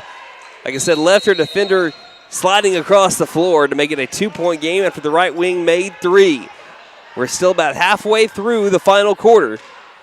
And everyone nearly at full strength except for McAlester, who is without Kaylee Knight. Sanaya Morrison can't make the pop-in shot. Gets her own rebound after she was left alone. Misses that shot. Ball gets knocked out of bounds by Bodie Nystrom trying to end the possession. What a game the Lady Buffaloes have played with the exception of the first 2 minutes. Inbound to the top of the key. Clark tries to feed it, and there will be a foul called on Cambry Zoomer, who tried to get herself in between. Looked like Clark and Morrison. That's just her first, though. She's okay. 4:09 left to go in the game, but a near steal by Zoomer. And that's just the first team foul on McAlester here in the fourth quarter. By the way, if you're new to the broadcast, in the first 2 minutes, the Will Rogers Lady Ropers went up 15-0. Since then, I mean, look what happened. We're back to a 2-point game. Cross-court pass, far corner, big three is too strong. Offensive rebound, Morrison. What a move, can't make the shot, though. Gets her own rebound, goes up for two again, and is fouled. And who's the one to foul her? I think this might be Zoomer again. It is. Yes, her second. That's okay. Only her second. Team foul number 3, though, on McAlester. Let's not keep up that pace, though. No. Would prefer not to do that. So Sanaya Morrison back at the free throw line, who has been able to play most of this game due to foul trouble. Her first free throw is good. Still a one-possession game. She needs to make both of these to be able to make it a two-possession game. You know, that's just quick math there. Second shot by Morrison is good as well. So it is a two-possession ball game, 42-38, just under halfway through the fourth quarter. Here's a dangerous pass down the near sideline that's tipped out of bounds by Overstreet, intended for the other number one, Cambry Zoomer. And checking in will be Gibson. Remember, she does have 4 fouls checking in for Olive. Well, do we have a combined 4 players on the floor, 2 for McAlester, 2 for Will Rogers, playing with 4 fouls. Albertson, who currently gets the ball with 4 fouls. We also have Lesnow with 4 fouls. As we mentioned, Gibson and also Morrison with 4 fouls. Right wing, Lesnow. Looks inside, no one's there. Now finds Nystrom, mid-range. Nystrom backs up her lady, tough 2, can't get it to go though. And we have a foul subsequently on the intended rebound by Gibson. She was hacked by, I believe, Bodie Nystrom. That's her second. Team 4th though, so one more gives the Lady Ropers free throws for the rest of the game. And again, we've already bragged on how good of a free throw shooting team they are. They're 15 of 19 from the free throw line today. Between the rings, stepping up will be Young, past the far corner, trying to drive baseline and being caught with Sanaya Morrison by Bodie Nystrom. And that is how Will Rogers will get free throws for the rest of the game. Has 3 fouls on Bodie Nystrom now. It's 4 McAlester fouls in the last minute. In the last 60 seconds, 4 fouls by McAlester. First free throw by Morrison is made. And this is not even me trying to jinx anybody. If there's anybody that's about as automatic from the free throw line as it gets, it's Sanaya Morrison. We've seen it for 4 years. She is such a good player. Second free throw is made, and it's a 6-point game. McAlester cannot really foul. They cannot risk fouling again unless they start scoring with authority. Zoomer in the backcourt. As we have Will Rogers pressing, Zoomer's able to beat the press by herself with the help of a screen from Lesnow. Again, they're on the right side of the timeline. Zoomer trying to make her way to the near sideline, guarded well by Overstreet. Has to pick up the dribble, passes the right wing to Lesnow. Lesnow surveys, works off a screen by Nystrom. Tries to feed it Nystrom, knocked loose, gathered back by the senior. Nystrom goes baseline, guarded up well by Gibson. Gibson back outside to the near corner, tries to find Albertson, and it's knocked out. And ball's going to Will Rogers with 2:48 left in the game. Still, though, McAlester brought it to a 2-point game just a minute and a half ago. Cannot risk fouling. Really, no one can at this point. 1, because you send them to the free throw line, and 2, you got multiple players in foul trouble. Right wing Morrison backing up is Albertson.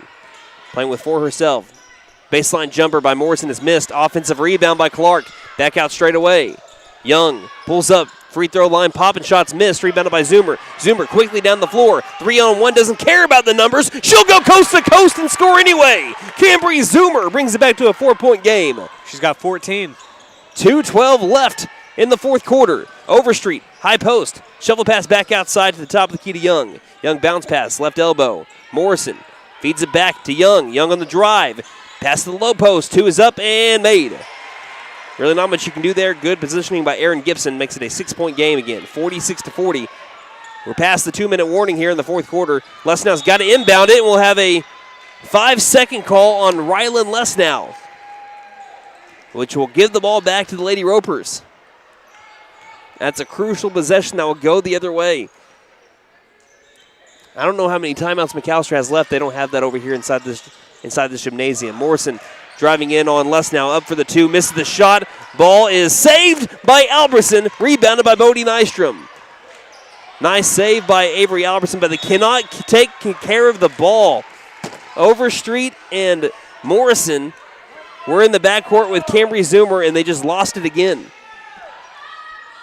They'll inbound. Lesnow with the near steal, finds it inside to Morrison. Morrison, good look inside for Overstreet, and there'll be a foul called, the 4th one on Bodie Nystrom. 2 free throws on the way for Aaron Gibson.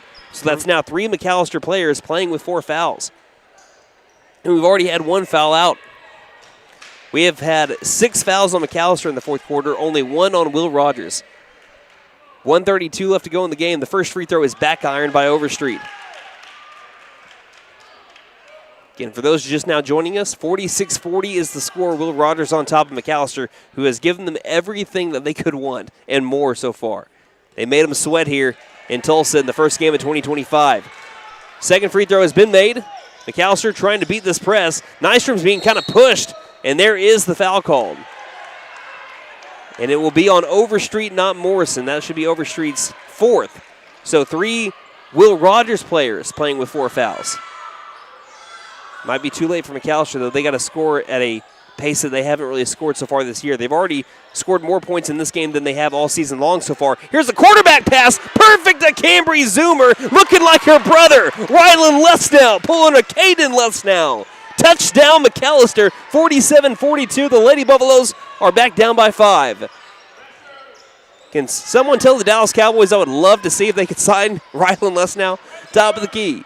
Pass to the left wing, Overstreet. 1:05 left. Finds its way back to Young.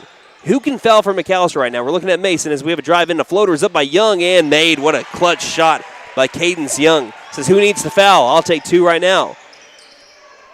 Zoomer and Mason are about the only 2 that can foul right now. Lesnow down the near sideline. We're going to have a blocking foul called. It will be on Overstreet, and she is fouled out. She's done with 48 seconds left. That'll be the 3rd team foul on Will Rogers. Again, if McAlester can keep this, even if they don't win this game, which it will take a little bit, they're down by 7 with 48 seconds left. Even if they don't come back and win this game, they'll be the first district team not to lose by 15 plus to the Will Rogers Lady Rovers, a team that looks like they're destined to go to the state tournament once again. Zoomer, guarded up by Young, across the half-court line. Jump pass to the left wing. Got to hurry and score. To the back door. Zoomer, right block. She'll score. Great look again by Rylan Lesnow. It's a 5-point game once more. 32 seconds left. They got the McAlester faithful that have made the trip up the Indian Nation Turnpike on their feet to the top of the key. At some point you got to foul, and Zoomer knows this and will deliver 2 hands on Sanaya Morrison. That's Zoomer's 3rd.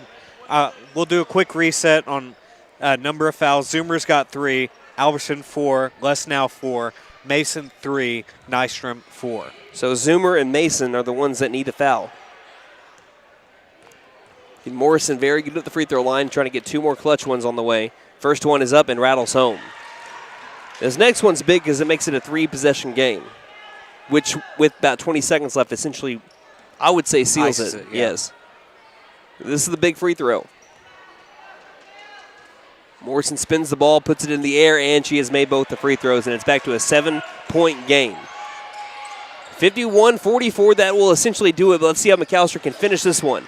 Near corner, Zoomer inside to Nystrom. Nystrom for the floater, can't get it to go, gets her own rebound. Back outside, Mason pump fake, 8 seconds left. Top of the key 3 by Albertson is short, rebounded by Zoomer. Her shot is blocked by Aaron Gibson, and that will be the ball game. There's the buzzer, but McAlester gave Will Rogers everything, made him sweat here in the first game of 2025, and they're the first 5A4 team to not get blown out by the Will Rogers Lady Rovers.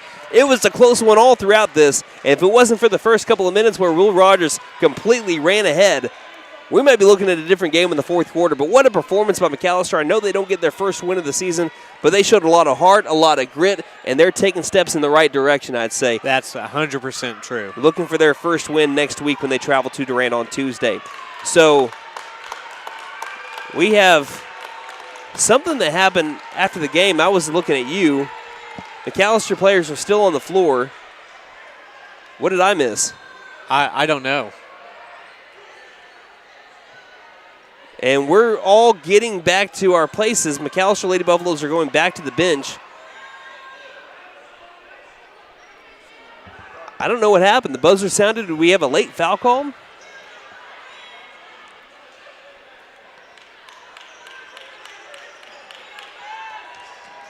I think there might have been a technical. So we have a chance for a couple of free throws with 4 seconds left. Well, let me get this game pulled back up. This trip to the free throw line is brought to you by Big V Feed Center. For your animals' needs plus winter feed booking prices, call 918-426-1951. So Cambry Zoomer taking a couple of free throws here with now 0.4 seconds left on the clock. Zoomer's first free throw is no good, and she knew it as soon as she let go of it. I mean, like I said, the game's over, but you have a chance to be able to bring it back in terms of district points a little bit. This could be important. Second free throw by Zoomer is good. So the final score now essentially will be 51-45. And she tied her career high with that. If she would have gotten both those free throws, that's a new career high. She's got 19. Back-to-back 19-point games for Cambry Zoomer. And it's also McAlester basketball. And a timeout will be called now with 0.4 seconds. This game's not over. I mean, McAlester won't win it, but they have a chance to maybe get some final points here. So we'll take a 30-second break and be back here on KNED. Stipe Law Firm, your first call when the unthinkable strikes. For over 80 years. We focus on wrongful death, personal injury, truck and oil field accidents, insurance bad faith, probate, end-of-life preparation, and Social Security disability claims. We are here to advocate for you in all of your legal needs. We are a full-service law firm with over a century of experience representing Oklahomans across the state, professionally and discreetly. We win our cases in courtrooms, not on social media. Call today, 918-423-0421, or go online to Stipe. Welcome back. Here's an inbound at the near corner. Three is up and missed by Avery Albertson, but she didn't get off in time anyway.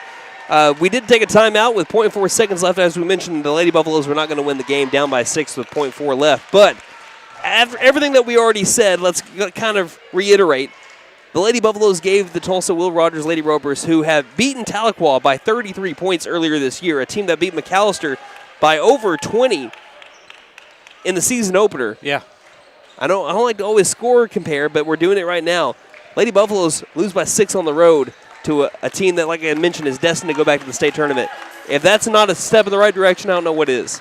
You're exactly right. It's a good bounce-back performance after what we saw against Coweta a couple of games ago and the first half against Pryor 2 weeks ago as well. So let's look at our final stats here. Our post-game stats brought to you by Barlow Built Performance and Automotive, your full-service automotive and transmission repair shop, brake work and heat and air repair, plus we do MIG and TIG welding. We're McAllister's only full-time exhaust shop. From race cars to your grandma's cars, we do it all. We sell tires and wheels. Barlow Built Performance and Automotive, 2201 North Main Street in McAlester, open Monday through Friday, 8 a.m. to 5 p.m. Call 918-318-0323. Take it away. All right, Cambry Zoomer was your leading scorer with 19 points. She did that on 41% shooting from the field, 4 of 6 from the free throw line. She did have 8 rebounds as well, 2 of those offensive. She also recorded a steal. Rylan Lesnow was your second leading scorer with 14. She had 13 rebounds, with 6 of those being offensive. Have yourself a night on the glass. She also recorded 2 steals and a block. Bodie Nystrom had 7 points, 1 of 4 from the free throw line. She had 12 rebounds of her own, 6 of those being offensive, along with a steal. Then Avery Albertson had 5 points, including 1 of 5 from 3. She did have 5 rebounds as well, along with a steal. And let's see. Charlie Mason did record a defensive rebound. Taylor Williams recorded 3 defensive rebounds. And that will round out your scoring. Do we want to go over team stats real quick? Yeah, just really quick. McAlester shot 35% from the field. To Tulsa Will Rogers 24. McAlester shot 11% better from the field. Talk about good defense for McAlester. 2 of 9 from 3 for McAlester. 3 of 22 for Will Rogers. McAlester, though, 9 of 18 from the free throw line. Will Rogers was 20 of 25. The difference in this game was at the charity stripe. McAlester missed 9 free throws. Will Rogers only 5. The difference of the game was 6 points. McAlester also won the rebound battle pretty handily, 42 rebounds to 30 for Tulsa Will Rogers. Also, McAlester turnovers were really a pain in their butt, too. 27 turnovers for McAlester, only 15 on Tulsa Will Rogers. 2 blocks for the Lady Ropers, 1 for McAlester. But so that was only 12. That's only 12 turnovers after the first quarter. Yeah, because they had 15 in the first quarter, so right. Only 12 after that. If you don't have that slow start in the first quarter, it's always been one quarter that's really doomed McAlester in all 5 games. If they put a full 4 quarters together, you win that game. There's a lot of things to be excited about if you can put together 4 full quarters of play for the Lady Buffaloes. Any final thoughts here before we go on now to the boys? That's all I got. All right, we will take a little bit of a break, and when we return, we're going to preview the McAlester Buffaloes, who are looking for their 5th straight win for the first time since 2011-2012. 12 years ago, 13 years ago now. Can they do it? We'll find out in just a moment here on KNED.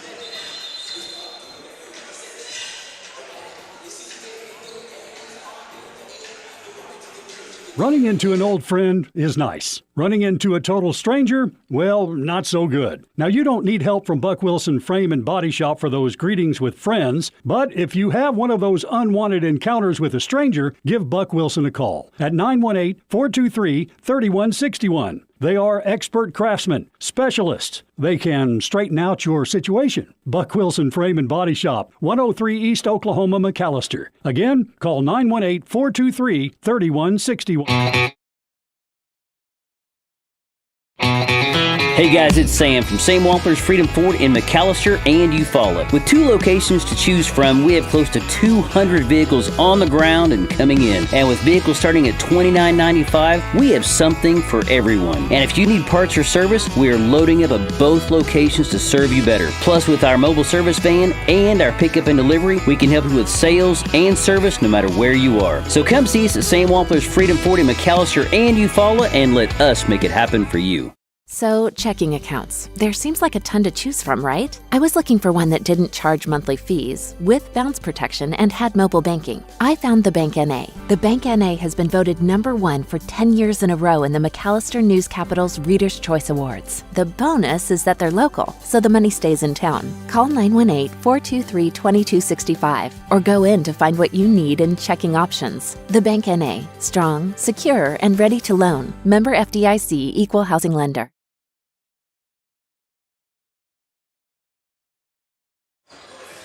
Welcome back to Green Country. We just finished up with the ladies' game in which the McAlester Lady Buffaloes took the Will Rogers Lady Ropers, a top 2 team in the district, down to the wire, but fell 51-45. Now let's preview the boys in search of their 5th consecutive win. They're 5-2 on the season, led by second-year head coach Mike Dooney. Let's look at what they did 2 weeks ago to the day. The McAlester Buffaloes had a slow start to the game, but once they took the lead at the end of the first quarter, they did not relinquish it for the remainder of their game against Pryor back at home. McAlester was dominant over the Tigers in every stat category except one, and that stat kept the Buffs from running away with the game. The McAlester Buffaloes had 18 turnovers, losing the battle. It led to 9 more shot attempts for the Pryor Tigers. Leading the way in scoring was Rodney Washington with 23 points on 70% shooting. His only missed shots were from 3, where he went 4 of 7. He also had 9 rebounds and 2 steals. Brandon Smith was right behind him with 16 points on 2 of 7 from 3 himself with 5 rebounds. And Alex Dooney, a second consecutive really good game by the senior, 11 points on 3 of 4 shooting, 5 of 6 from the charity stripe, with 2 rebounds as well. So the McAlester Buffaloes at 5-2, since they lost to Sepulpa at the opening game of the Sequoia Invitational, have beaten Riverside, a top 5 team in 2A, by nearly 20, beat 4A Glenpool by nearly 30, beat Coweta by nearly 20, and beat Pryor by nearly 20. They continue to roll, but here is where things get difficult. They take on the Tulsa Will Rogers Ropers, another top team in 5A4. The 5A4 standings looks like this. I'm just going to mention the first 3. Tulsa Memorial at number 1, 3-0 plus 45. At number 2, Will Rogers, 3-0 plus 32. McAlester at 3rd, 3-1 plus 42. If it wasn't for McAllister's loss to Durant by a point, the McAlester Buffaloes would be 2nd right now and in prime position to host a tournament, a regional tournament, after struggling for a little while. Again, McAlester hasn't won 5 games in a row since the 2011-2012 season. They have a chance to do that tonight with the first game of the 2025 season, but they got to beat the Ropers, who are 6-1 on the year, led by head coach Terrence Buckley. They're averaging 58.6 points per game, giving up 49 points per game. Raymond Ships accepted, who was the coach last year, the Tulsa Edison athletic director role. Will Rogers hired Buckley after leading Tulsa McLean girls basketball to a 14-37 record from 2020 to 2023, but having a really good year here. Right now, 2nd in 5A4, as we mentioned. Will Rogers swept McAlester last year, 62-55, and that was in McAlester, then 63-52 in Tulsa. Really, McAlester, where they struggled was with their field goal percentage. Will Rogers had a 5% better field goal percentage. They also had 3 less turnovers per game, but McAlester did out-rebound the Ropers and shot 2% better from 3. Both teams, though, were bad from the free throw line, and if we see as many free throws as we saw in the girls' game, it could be an ugly night there. But McAlester was 14 of 31 for 45% from the free throw line in 2 games. Will Rogers was 11 of 19 for 58%, so neither team cracked that 60% free throw percentage spot. So we'll see if both teams got a little bit better. And so far, McAlester has been a 70% free throw clip on the season so far. Let's see if that continues tonight, if we do see the same rate of fouls called as we saw in the Lady Buffaloes game. So let's go ahead and look at the only loss of the Will Rogers Ropers. Their only loss was the 6A Sand Springs in the Bigsby Invitational Championship, 66-61. This is a really good team, and if McAlester can win it, it'll be their best win of the season by far. Yeah, not even close. Let's look at our players to watch, Nate. All right, we're going to start it off. I mean, we have to start it off with this guy, Rodney Washington. He leads the team with points per game, with 21.4 points, 7 rebounds per game, and nearly a block and a half per game. And he's near the top of the stats in multiple other categories.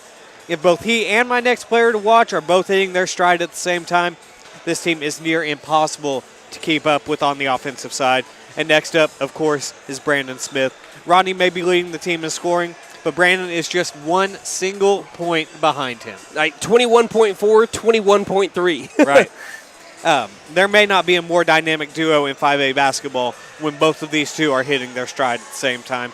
And for my final player to watch, I'm going to go a bit off the beaten path here. I've got Caven Hill as your third player to watch here tonight. The 6'4" freshman may not fill up the stat sheet early on in his career, but he has been invaluable giving the Buffs high-quality minutes as a big man off the bench, and he could be very key here in this game today. We're going to run through your keys to the game real quick. Rebounding, Buffs have still yet to be out-rebounded in the game this season, and that needs to continue again here tonight. In the Ropers' possessions early and make them pay in transition. Keep up the hot shooting. McAlester as a team has shot near 40% from three-point range. If you're able to sustain, man, that's a tough word to say. If you're able to keep that up today, you will put a lot of pressure on Will Rogers to try and match that and make the Ropers work. Don't give Will Rogers any easy opportunities. Contest every shot. Fight every rebound. Fight for every rebound. Force the extra pass. Give your defense every chance to make a play, and you're putting yourself in position to win this game here tonight, and it sounds like the PA issues are back. There's your stats man, the 2-minute drill. Pulling his best boomer from ESPN. Whoop. Hey, I like that. Whoop! Yeah, your stats man / color commentator, Nate Brown, bringing you your players to watch and keys to the game. Let's look at our starters for the McAlester Buffaloes. Again, 5-2 on the year, led by head coach Mike Dooney. We have number 1, Devion Bickham. Number 2, both these sophomores, by the way, guard Brandon Smith. Freshman guard number 3, Rodney Washington. Sophomore guard number 5, Davian Pounsley, who can also play the forward. And number 10, senior guard Alex Dooney, the same starting 5 that you've seen all season from the McAlester Buffaloes so far. Your starting 5 for the Will Rogers Ropers is this. You have number 1, Sean King, the 6-foot junior. You also have Cameron Hammond, the 5'10" senior. You also have, as I mentioned, number 1, Sean King. Number 2, Terrence Buckley Jr., the 5'10" sophomore.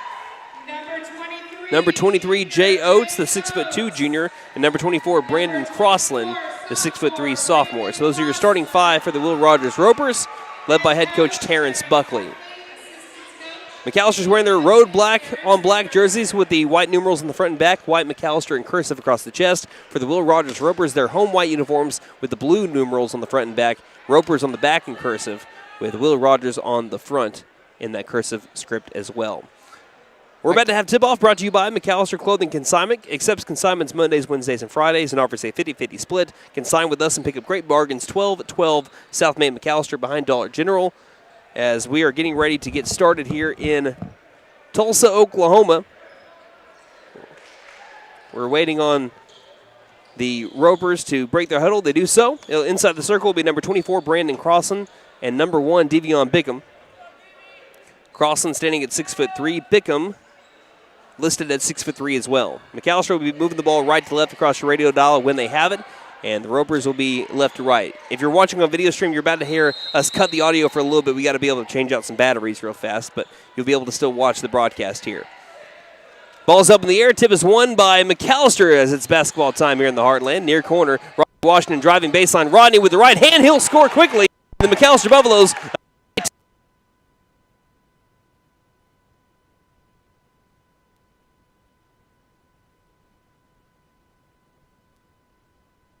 off by number 2, Terrence Buckley Jr. An offensive rebound and a 2 is up, but a foul first on the Ropers.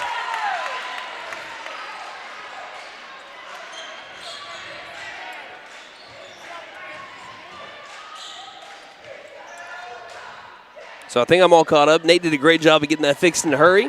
7:37 left to go in the first quarter. 2-0 McAlester leads as we are back on the video stream in terms of the audio. Thank you, Mr. Nate Brown. Far corner, Alex Dooney with the basketball. Inside the paint, stops on his back foot. I don't think he ever brought the back foot with him, but they're going to call him for the travel. He did shuffle maybe a little bit there. Yeah, the back foot slid. It did slide a little bit. 7:27 left to go in the first. McAlster's up by 2 after a Rodney Washington early 2 to start the game. Near corner with the ball is King, guarded up well by Washington. Pass to the near corner, spot up threes on the way, in the air and missed by Oates. Long rebound goes out to the other corner and cannot be saved by Buckley Jr. And it'll go back to the McAlester Buffaloes. Looks like Bickham will inbound. 45 seconds into the first quarter. It's a 2-0 McAlester lead. Will Rogers with a soft press is here. It will lead to a turnover. Brandon Smith along the near sideline tried finding Alex Dooney by the scores table and overshot him as it nearly went into the first row there. 55 seconds left to go. Well, 55 seconds into the first quarter, rather. With the ball is King. Good move around Washington. Inside the paint. Good look inside. Missed 2. We have a tip ball that's rebounded by Hammond outside. To the corner. Baseline. Stopping. Oates tries to spin around Bickham out to the corner. Pump and drive. Hammond with the floater. Too short. Rebounded by Pouncil. And he stepped out of bounds. Yeah, Pouncil didn't know where he was at. He nearly had his whole right foot go beyond the baseline. And that gives the ball right back to the Ropers. In this top 3 matchup in 5A4, Will Rogers has only lost 1 game, and that was to 6A Sand Springs by 5. But in the district, undefeated. And we have another whistle here. Off-ball foul. Looks like it's going to be on McAllister's number 1, Devion Bickham. His first, team first. Buckley Jr. inbounds to the low post, getting knocked down, but getting it back up. And going up for 2 and tying the game is Jay Oates. Quickly, McAlester goes the other way in a tie game. Washington, far corner. Double team. Cross-court pass. Finds Smith. Quick pass to the corner over to Dooney. Back to Smith quickly with the left hand. Cross-court, right wing, long 3 by Washington. Off kilter. Offensive rebound. Devion Bickham goes up and puts it in for 2. Tough play. Made look easy by Devion Bickham. McAllister's up 4-2. In the near corner, Buckley Jr. has his pass blocked and stolen by Rodney Washington. Ahead over to Bickham. Bickham waits for his offense. Hands to Washington. Washington zooms baseline. Tries to go up against the man and is fouled. Fouled by Brandon Crossland. I believe that's already foul number 2 on him. And that will send Rodney Washington to the free throw line for our first trip to the charity stripe of the night in the boys' game. This trip to the free throw line is brought to you by Big V Feed Center. For your animals' needs plus winter feed booking prices, call 918-426-1951, and that is indeed foul number 2 on Crossland, the 6'3" sophomore, who, I should also say, tallest player on the floor for the Ropers. First free throw is missed by Washington, and he will check out here early. Coming in for him will be Caleb Mitchell. We talk about how McAllister's a young team. So are the Ropers. A lot of sophomores that play critical minutes for this Will Rogers team. Second free throw is up and in the hoop by Rodney Washington, a 73% free throw shooter on the season coming into tonight. McAllister up 5-2, 2 minutes into the first quarter. Inside the circle, picking up the ball is Mitchell. Passes right wing to Buckley Jr. Terrence feeds to the top of the key with King. McAllister still with the man-to-man defense. Driving left side, King with a tough 2. Too hard off the glass, rebounded by Bickham. Bickham ahead over to Dooney. Dooney quickly finds his way to the three-point line and stops. Tries to restart, nothing there. Guarded up well, has to find someone, finds Smith. Smith near corner. Stops. Baseline, lob pass back out to the front court to Washington. Washington backpedals. Guarded loosely by King. A pass to the right wing to Pouncil, finds his way eventually over to Smith, angle right.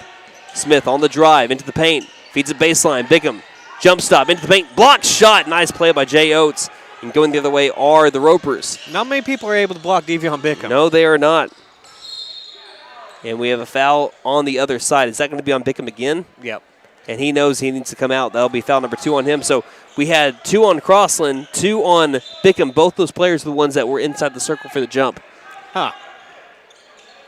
Coming in is Caven Hill, who is a player to watch for you, Nate. Right.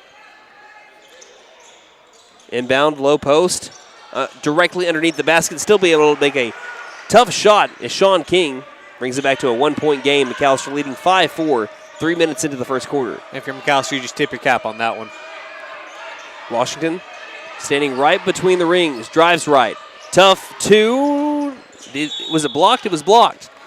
But I say I didn't really see if anyone got a hand in on that shot or pass attempt, but they're going to say it was blocked. Again, not a lot of people block Rodney Washington. Yeah. So far, good perimeter defense, good paint defense by the Ropers so far. And inbound finds its way to Caven Hill. Now to Dooney, left wing. Dooney trying to drive left side. Tries to feed it. Somehow finds it over to Smith. Top of the key, 3 is short. We have a offensive rebound. Davian Pouncil is the beneficiary of the right block. Makes it a 7-4 game. McAllister leading by 3 again. 4.5 minutes left to go. Here's for the tie. It's off kilter.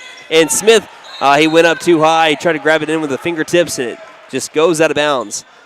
He'll stay with the Ropers. 4:28 left in the first. Inbounding it will be Buckley. Buckley looking, finds it to the near corner, back to Buckley, deep in the corner, guarded by Dooney.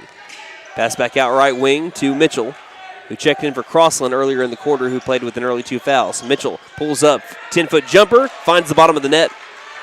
7-6 game. McAlester still leading by 1, though. 4:10 left to go in it.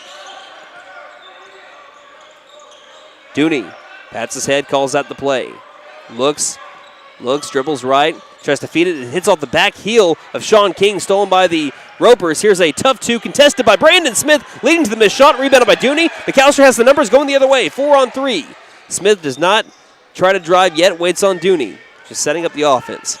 3:45 left in the first. What a play there by Alex Dooney after the contested 2 by Brandon Smith, and also not fouling on that contested 2.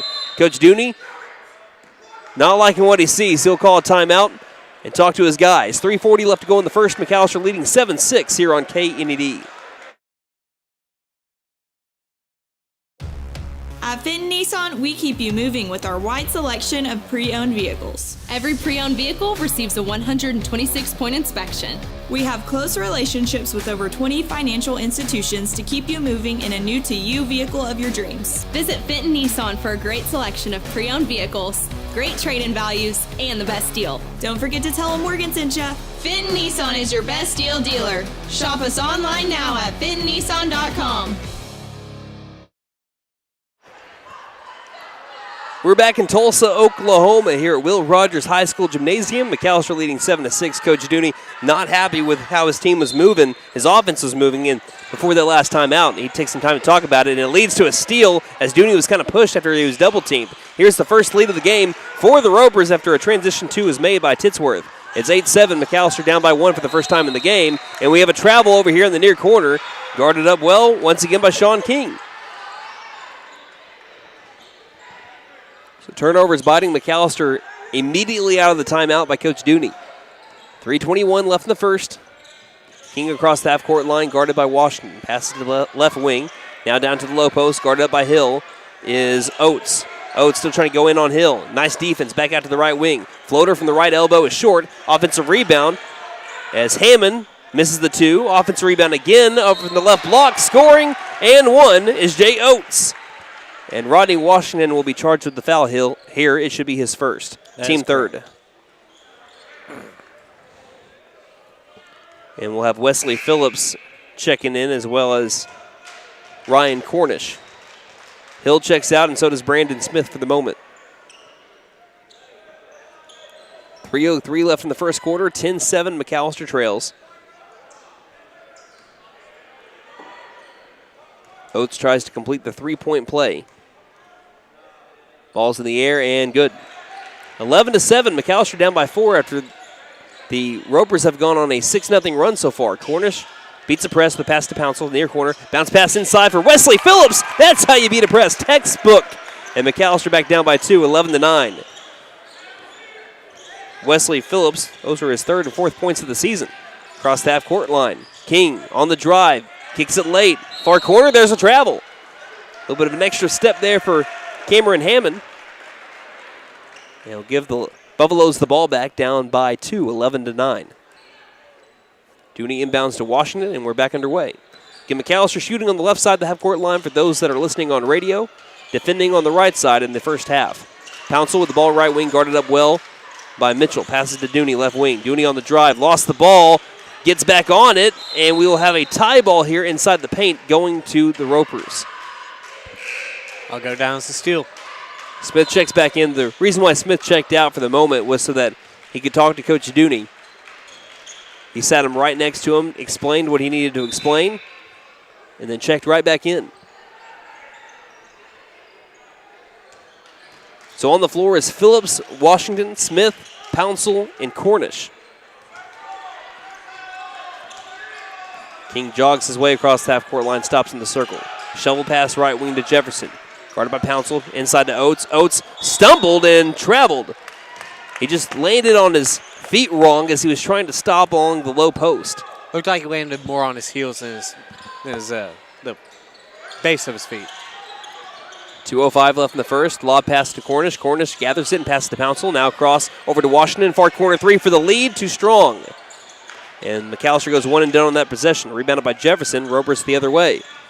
Under 2 minutes left, almost a steal, but gathering it still. Pop and shot by King is in and out. Offensive rebound by Oates. He misses the shot as well. Another offensive rebound in the low post. That two is up and missed by King. Another offensive rebound by Oates, and we will have a foul called. I'm interested to see. Yeah, like a jump ball. I'm interested to see who the foul was on. I think it was on Wesley Phillips. Oates checks out. Coming in is Brandon Crossland, who has 2 fouls himself. It was on Phillips. That's his first. And Caven Hill's going to check in for him.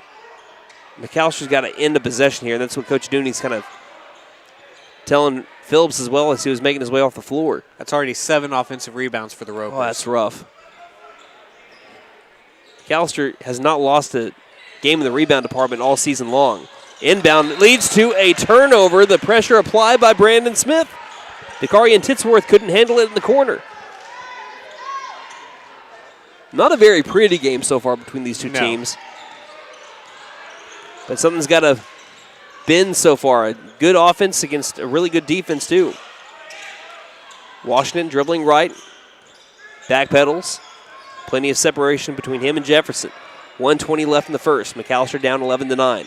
Cornish with the ball left wing. Cornish overhead pass into Pouncil inside the arc. Guarded up well, back outside. Smith tries to get around a man to the high post. He stops. Restarts into the paint. Up for the tough two. He's fouled. 2 free throws coming on the way for Brandon Smith. And that is the 3rd team foul for Will Rogers. Smith on the season through 7 games, 70% from the charity stripe. After this free throw, I believe this, if he makes it, which he doesn't though. Sorry, just a second. Okay, he's still looking for his first point. By the way, Brandon Smith is 13 points away from 500 in his young career. That's incredible. Well on his way to 2,000. Second free throw is made, so that makes him 12 points away. And it pulls McAllister back within 1. 1:09 left to go in the first. And Alex Dooney knocked over the possession arrow, which I will say is kind of glitching a little bit. So, Dooney, I'm not saying that they're going to make you break out your checkbook, but just be careful. Be careful next time. He knocked over the. Yeah, they're still trying to fix the possession arrow down there by the scores table as Dooney checked in. Pass to the low post as we have a ball that just came loose. Brandon Smith has the steal. Trying to zoom ahead for the lead. Want to move towards the rack. Can't finish, though. Hard off the glass. Now going the other way in transition. With a nice pass. Not being able to handle it was Terrence Buckley Jr. It was going to be one-on-one the other way, but it's another turnover on the Ropers. 49 seconds left in the first. Again, not that pretty of a ball game so far, but I expect both these teams to play with a little bit more efficiency in the second through fourth quarters. Washington trying to stop. Does so to the right wing. Smith, long three, in and out. Fight for the rebound. Offensive one by Cornish. Back outside to Smith. Smith wide open. Angle left three. And that one's too strong. Airballed. Rebounded by the Ropers. Going the other way. Up for 2 and made by Braylon Jefferson. It's 13-10. So far, the 3-ball definitely not falling from McAllister. Getting ready to check in. That's Cade French. Thank you. Cade French got a haircut over the holidays. I really couldn't tell at first. Right wing, top of the key, Dooney. Dooney on the drive into the paint. Tough two. Almost rolled in after it hit off the bottom of the rim at first. Jefferson losing the ball. Stolen by Smith. Picked his pocket. And head over to Washington at the buzzer. Hits the side of the backboard. I don't know if he got that off in time, though. And that'll be the end of the first quarter. McAllister trailing 13-10 to the Will Rogers Ropers in this defensive battle here on KNED. When winter winds blow icy and rare, McAllister knows Freeze and Flare's always there. From frosty nights to winter's chill, we'll keep you warm with expert skill.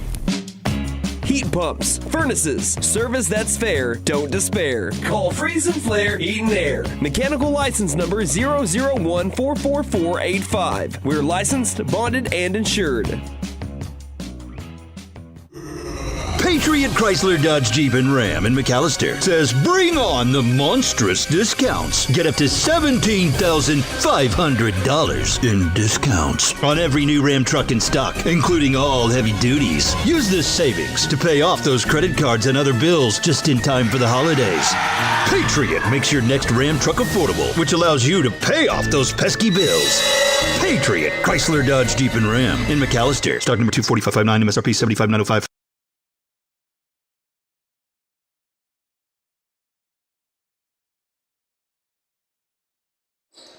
So a defensive first quarter leads to McAlester trailing 13-10. Both teams kind of got a little bit started early, and then for the last half of the first quarter, we really didn't see any scoring. Alex Dooney on the floor with Devion Bickham playing with 2 fouls. Rodney Washington, Cade French into the game, and so is Davian Pouncil. As Dooney lost the ball, it's going to be now kicked around the half-court line, picked up by King. King lost the ball again. Dooney gets it right back. Actually, it rolls straight to Rodney Washington. Yes, it is an ugly game so far. Driving in, Rodney Washington up for a tough 2, and he misses that shot too. But Devion Bickham says, I got your back, bro. Offensive rebound, puts it in for 2, and it makes it a 1-point game again, 13-12. Quickly to the other side. Catch and release 3 is in and out. Offensive rebound again, 2-pointers up and made. Too many offensive rebounds here for the Rogers Roper so far, that time by Brandon Crossland putting it back in. Washington lost control of the ball, easily stolen by King. King working the other way into the paint. Floater, easy floater is made, and it's 17-12. 7:07 left in the half. Dooney double team, picked up his dribble in the backcourt, feeds it across over to Washington. Now to Pouncil. Pouncil on the drive, stops in the paint. Pouncil, reverse layup 2 is missed. Ball gets knocked out. Last touch, they're going to say by Pouncil. Could have gone either way there with him and Jay Oates. Brandon Smith going to check in for Cade French. McAlester having a hard time against this pesky Rogers Ropers defense, who's giving up only 49 points per game. Pass into the corner. Titsworth tries lobbing it back door, cannot handle it, was Crossland. Rebounded, I guess you can call that a rebound by Pouncil. Pouncil trying to work off the back foot, and he gives it right back up. Crossland with the steal. Crossland with the Euro and floats it in. And it's 19-12. McAlester careless with the basketball in this game. Bickham trying to drive on Oates. Floater in the paint, and Bickham has come to play. Devion Bickham has been balling out so far, and he's the reason why McAlester has still had this at a 5-point game, 19-14. He's got 6 of the 14. 6:15 left in the half.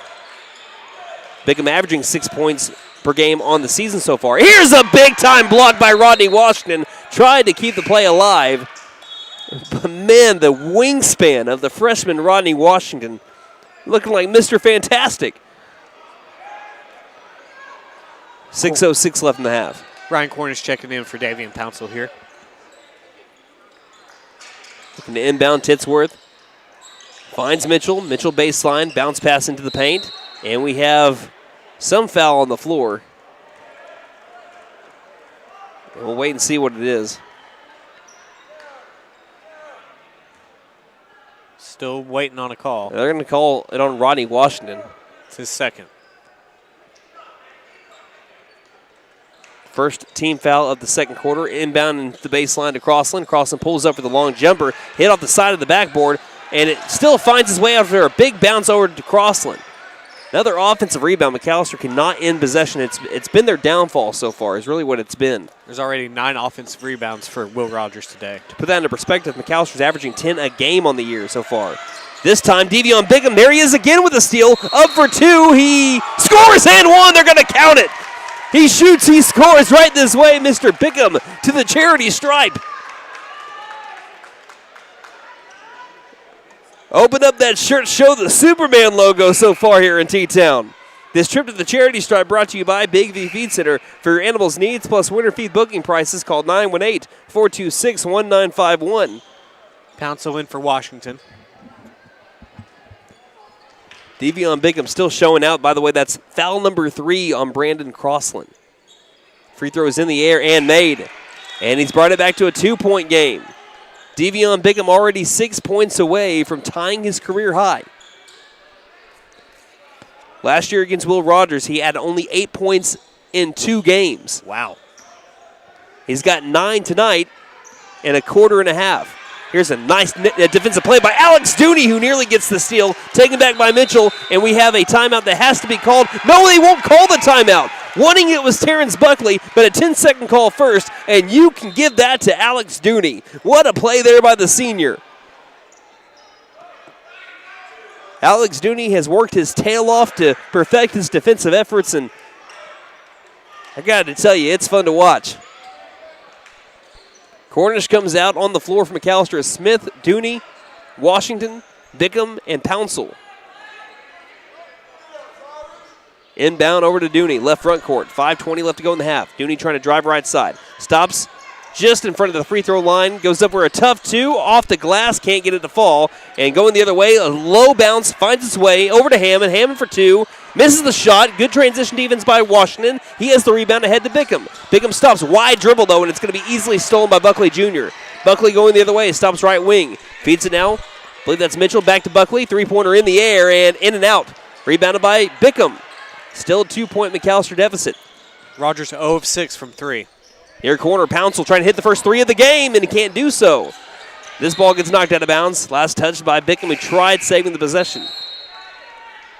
Neither team has hit a three-pointer so far. It's just been ice cold. And from really anywhere on the floor. Both teams are combined 0 of 12 from 3. And that was not me doing anything but like a polar bear, like an ice burr, cold. 4:40 left to go in the half, 19-17. It's a pass to the left front court. Ropers with the basketball. Mitchell feeds it inside. Oates with the turnaround jumper, and it falls in like a Tiger Woods putt. Hung on the side of the rim. If Devion Bingham's getting it done for McAlester, it's been Jay Oates for the Ropers. 21-17, McAlester down by 4. Left wing pop-and shot three is back iron. Goes right back to Washington, who gets his own rebound. Up for a wild two, can't fall. McAlester not shooting well at all. Here's a rebound by the Ropers, going the other way. Up for the tough two, and we'll have a charge! A delayed call, but they give it to Devion Bickham. So far, early contender for player of the game. Come on, Devion Bickham showing out here once he got under the lights in Tulsa. 4:03 left in the half. 21-17, McAlester down by 4. Pouncil to the front court to Smith. Smith nearly with a carry there. As to pass to the far sideline, almost stolen by Mitchell. Finds its way to Washington. Washington feeds it to Bickham. Bickham far corner three. Hits the top of the backboard. Offensive rebound by Smith. Smith tough two. Somehow fell. Didn't need the rim nor the basket. It was a straight line shot from about 6 feet out.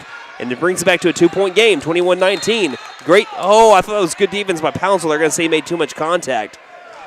I thought he was locking him up for the moment. That's just the first on him. Second team foul here on the Buffaloes in quarter number 2. Both teams have 2 team fouls apiece. Hill checks out. Dooney back in. You have your starting 5 on the floor for the Buffaloes. Man, Coach Dooney is keeping me aware with all these substitutions. Got to keep you on your toes, man. Inbound to King, guarded by Dooney. He's played a great game so far defensively. Off the screen, they switch on up. Passing inside, finds a mismatch down in the low post, and that's a great play design because that led to a switch. Dooney had to end up being a guard for Jay Oates, who stands just towering above him, and that's what the Ropers wanted there with the mismatch. 3:12 left to go in the half. Dooney gets the pass to the high post, almost fouled, but gets it instead. And outside the perimeter, he's working out the pivot foot, can't find anyone, now feeds it to Washington. Washington takes his spot, now on the drive. Quadruple teamed in the paint, almost still fell, gets his own rebound anyway, and scores off the left block. 23-21, we just keep on going back and forth. It's between a 4-point and 2-point deficit all the time for the Buffaloes here. As here's a charge again. Devion Bickham was flattened like a pancake in the low post. Says, I don't mind, I like breakfast. 2:48 left in the half. And McAlester gets the ball back. That was a good call right there. Thank you. Looks like Caven Hill's checking in, Rodney Washington checking out. Devion Bickham, man. I can't harp enough on the kid's effort so far tonight. His best game of the season so far. Dooney quickly across the half-court line to 3. Slow walked it across it. He goes into the paint, feeds it to Bickham in the near corner. Bickham on the drive, floater in the paint, can't bank it in. He actually airballed that one. Rebounded by the Ropers, who working the other way in transition. Up for the 2. This one should be a It is a blocking foul. Coach Dooney wanted the charge again. I didn't know if you were going to get 3 in a row there. That one will be called on Dooney. Only his first. I'll be curious to see. I didn't know if that was going to be on the shot, though. When he made contact with Dooney, he was not going up with the 2. But I could be wrong. Again, my mind plays tricks on me sometimes.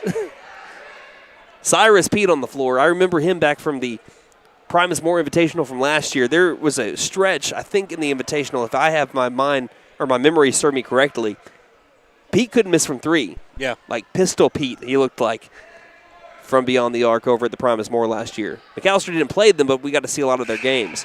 First shot is made by Pete. And it's a 3-point lead for the Ropers. Washington checked out for a split second, comes back in for Caven Hill. And this is how much they trust Pete to be able to make his free throws. No one down low to rebound for him. He's surrounded by 4 McAlester Buffaloes with 2:26 left in the half in a 3-point Roper lead. Takes his time, right foot slightly in front of the left, bends the knees, shot is in the air, and that one is made as well. So once again, back to a 4-point McAlester deficit. Dooney across the half-court line, splits the defenders, goes towards the rack, tries to feed it into the corner over to Smith, and he throws it away. Smith didn't expect Dooney to pass it to him. He was trying to crash towards the glass in case he went up with a missed shot. And Cornish checking in for Dooney now. I think if you're Dooney there, you need to go up with that shot. Draw the contact, draw the foul. I think he would have probably gotten the whistle, too. 2:12 left in the half. King backing up Pouncil. Works off a screen, tries to get the mismatch. Finds his way over to Oates. Oates pushes off. That'll be an offensive foul on Jay Oates. Pushed off on Davian Pouncil. And another offensive foul, the third one on the Ropers here this quarter. And that will be foul number 4. And just the first on Oates. About to reach the 2-minute warning here in quarter number 2. McAlester down by 4. They beat the press. The right wing Pouncil with the ball. Pouncil will start his drive. Jump stop in the paint. Tough shot with the left hand. Can't get it to go. And it finds its way over to Oates, who ends the McAlester possession 1 and done again. 1:48 left in the half, and we have a whistle here down the far sideline. It will be on Bickham. That'll be his third. So he's got to come out. McAlester going to play a little bit smaller here, bringing in Alex Dooney.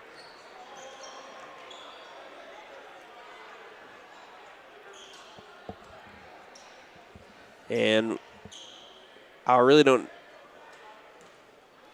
know what we're kind of waiting on over here. Do we have a... Bickham didn't agree with the call at first. I don't know if anything was said because we're all the way on the other side of the floor. But the official is explaining something to Coach Mike Dooney.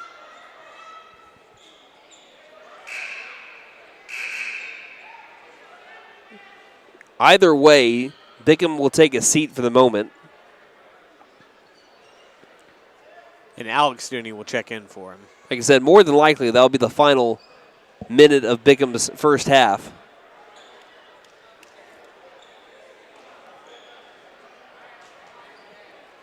We're having some kind of explanation over on the far side. Either an explanation or... Except I don't want to try to assume anything, but it could, maybe it's a warning. I don't know. Again, I thought that Bickham showed his displeasure with the call, but I didn't think it was anything demonstrative or anything. Right.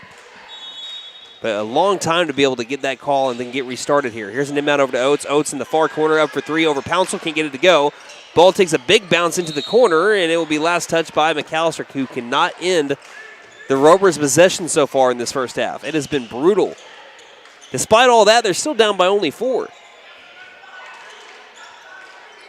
Pete inbounds over to Oates, hands it back over to Pete, feeds it back door over to Oates. Oates guarded up well by Cornish and misses the shot, rebounded by Washington right underneath the basket. Washington looking ahead, trying to thin it over to Smith, and it was too high for Smith, who leapt up for it and could not save that basketball from going into the cheerleaders.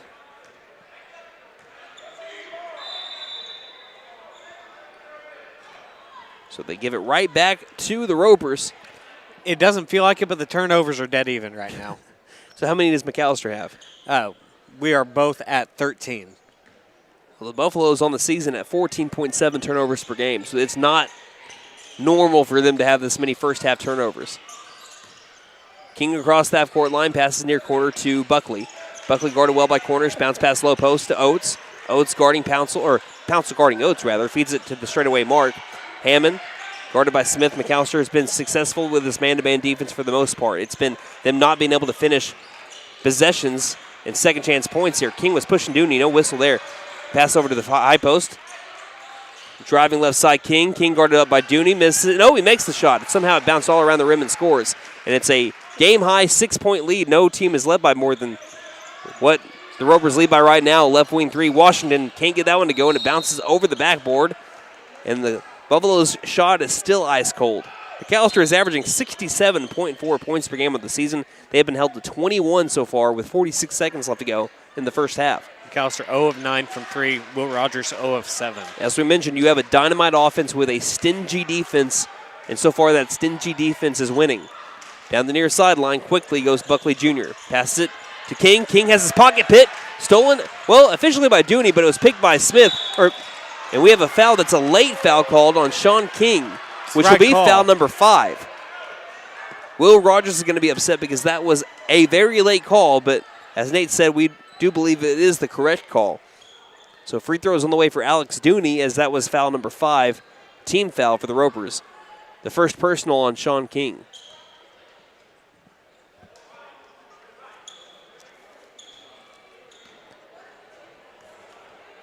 Dooney at the free throw line on the season, an 80% free throw shooter as he makes his first one. He leads the team in free throw percentage at 80%. He was 5 of 6 against Pryor 2 weeks ago. Last year in the 2 games, 4 of 6 against Will Rogers in that series. His second free throw attempt is back iron, though. Offensive rebound by Pouncil. Pouncil for 2, and he says, I like 2 instead of 1 anyway. 27-24, McAlester back down by a possession. 3-point game, 23 seconds left in the half. King guarded by Pouncil. Around the half-court line, tries to drive past him. Overhead pass into the corner. Open 3 on the way. Takes a big 3, bounces, cannot go in, and Pouncil can't end the possession. It bounced a few times right by the baseline. He just could not grab it to go the other way. It'll stay with the Ropers with 12 seconds left in the half. Inbound wide open, Sean King.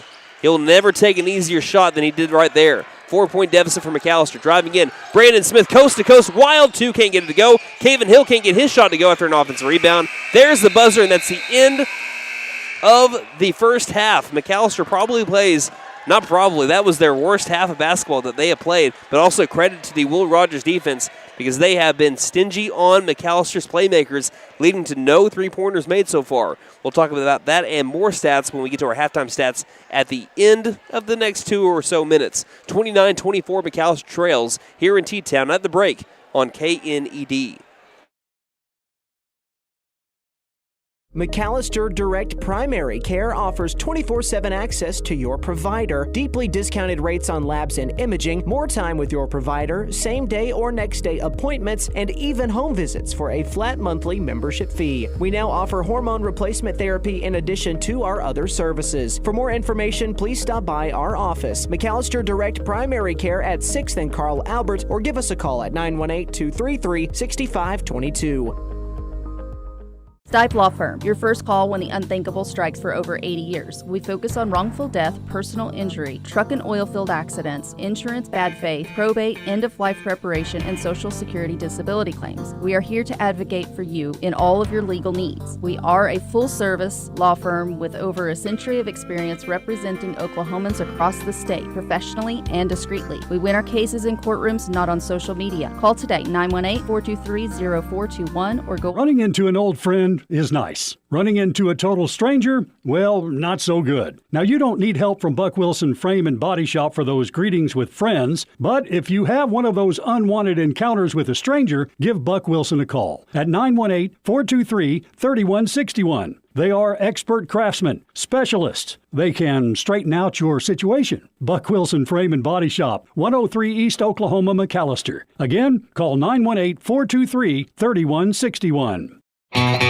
Hey guys, it's Sam from Sam Wampler's Freedom Ford in McAlester and Eufaula. With 2 locations to choose from, we have close to 200 vehicles on the ground and coming in. And with vehicles starting at $29.95, we have something for everyone. And if you need parts or service, we are loading up at both locations to serve you better. Plus, with our mobile service van and our pickup and delivery, we can help you with sales and service no matter where you are. So come see us at Sam Wampler's Freedom Ford in McAlester and Eufaula and let us make it happen for you.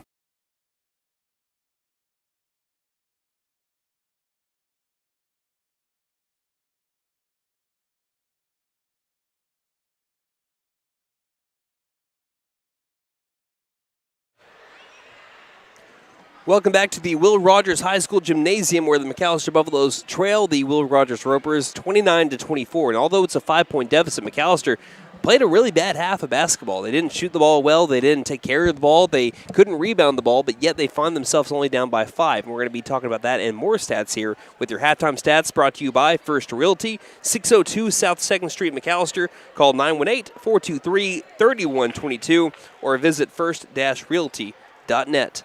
For more than 50 years, First Realty has helped the residents of McAlester and the surrounding area with their real estate needs. Whether residential or commercial, First Realty will guide you through the process of buying or selling your home or business. You can view our property inventory online at first-realty.net. We update our listings daily. And don't forget, if you're into pickleball, the Pickle Palace is open. If you have questions, give us a call at 918-423-3122.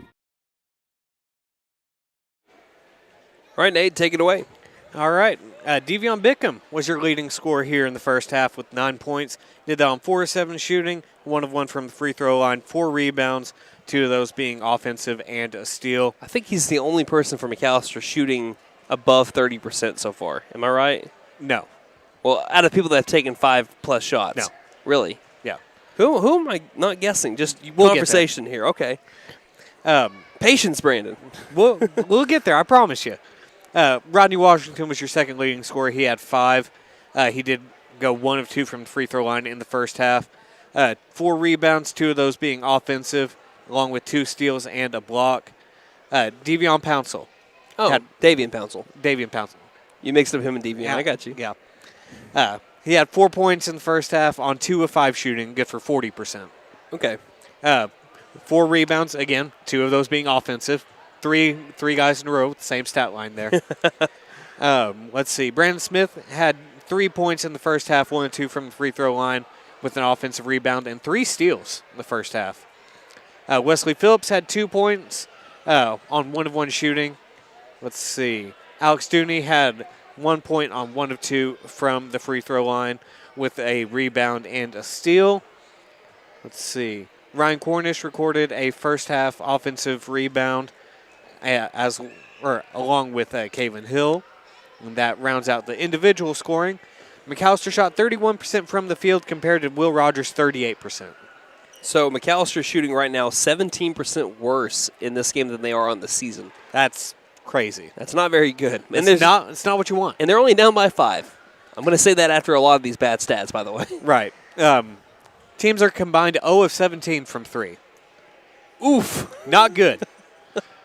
McAlester 4 of 7 from the free throw line. Will Rogers is 3 of 3.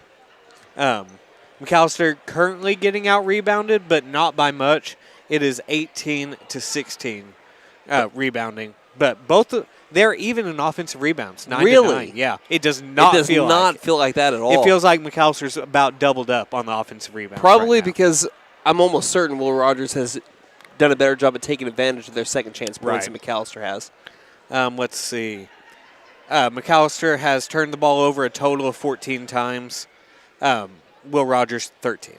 But so both teams not taking care of the ball. Correct. McAlester on pace for 28 turnovers. Will Rogers on pace for 26. So it's not been pretty. It's not been a pretty game at all. And yet it's not been a pretty day of basketball. No, but still, yet both teams have nearly scored 30 points in the first half because of, I don't know, offensive rebounds really is what it comes down to. That has to be it. So what does McAlester need to do to not make this a unpretty game and to be able to play their basketball that's helped them win 4 games in a row in a pursuit for a 5th? I mean, you really got to take care of the basketball. It's the first thing. I mean, we've seen some sloppy passes and not cleaning up on the offensive side and not finishing around the rim. That's something that has kind of bugged McAlester, but they've been able to fight through that because the three-point shooting has been so good, nearly 40% from 3 throughout the entire season. If you're not going to be able to finish around the rim, you have to find your three-point shot. Right, and you really need to get Brandon Smith and Roddy Washington going. Right. I can't believe they both combined for, what is it? They're combining for 6 points, if that. No, 8. 8 points. There's just 8 points between the two players when you have one guy that's they're both averaging nearly 22 points a game, and you have 8 combined points between them in the first half. They're your playmakers. You got to be able to get them going, and that's on them to do, though, because they've had some open shots they just haven't been able to finish. We'll see if the second half treats them a little bit better. But, again, credit to the Will Rogers defense. They have been packing the paint. If McAllister's tried to drive, it hasn't been able to work. And they have said, if you're going to beat us with a 3-ball. And so far, McAllister has not been able to make their threes. So until McAllister can make their threes, as you mentioned, a big key to the second half, make your threes. That will help spread out the defense a little bit more. They won't try to bring more attention to the paint. They can spread things out, and McAllister can now get a little bit of a better chance of attacking the rim like they want to. Or you can go the opposite way, finish at the rim, force everyone inside, and then you're more open from 3. Yeah, just got to make them. Like we said, you've got to do one or the other. 0 of 17 from 3 for our two teams is not great, but I would be very shocked as I see 2 threes being, because I'm watching warm-ups and here at halftime, I just saw 4 threes be made in a row by Brandon Smith and Rodney Washington. Hopefully this side of the floor treats us a lot better than the other side. No kidding. McAllister down 29-24, but we cannot go through this halftime stats without mentioning how good McAllister's defense has been. Right. Alex Dooney, Devion Bickham, Brandon Smith, Davian Pouncil, they've all been stellar, and because McAllister has struggled so much on the offensive side, that is the reason why they're down by only 5, because of how good they've been on the defensive side of the ball. Again, give Alex Dooney his flowers there, because he has been all over the place on the defensive side of the ball, as he has most of the year. Doesn't have a whole lot of steals to show for it, only 3 steals, but he's forced those steals for other players because of knocking the ball loose. So we'll see if they can keep up their defense while adding the offense aspect of basketball in the second half. Those are your halftime stats brought to you by First Realty, 602 South 2nd Street, McAllister. Call 918-423-3122 or visit first-realty.net. We'll take a 30-second break and be back with second half action. McAllister trailing 29-24 at the break here in the boys' game on KNED.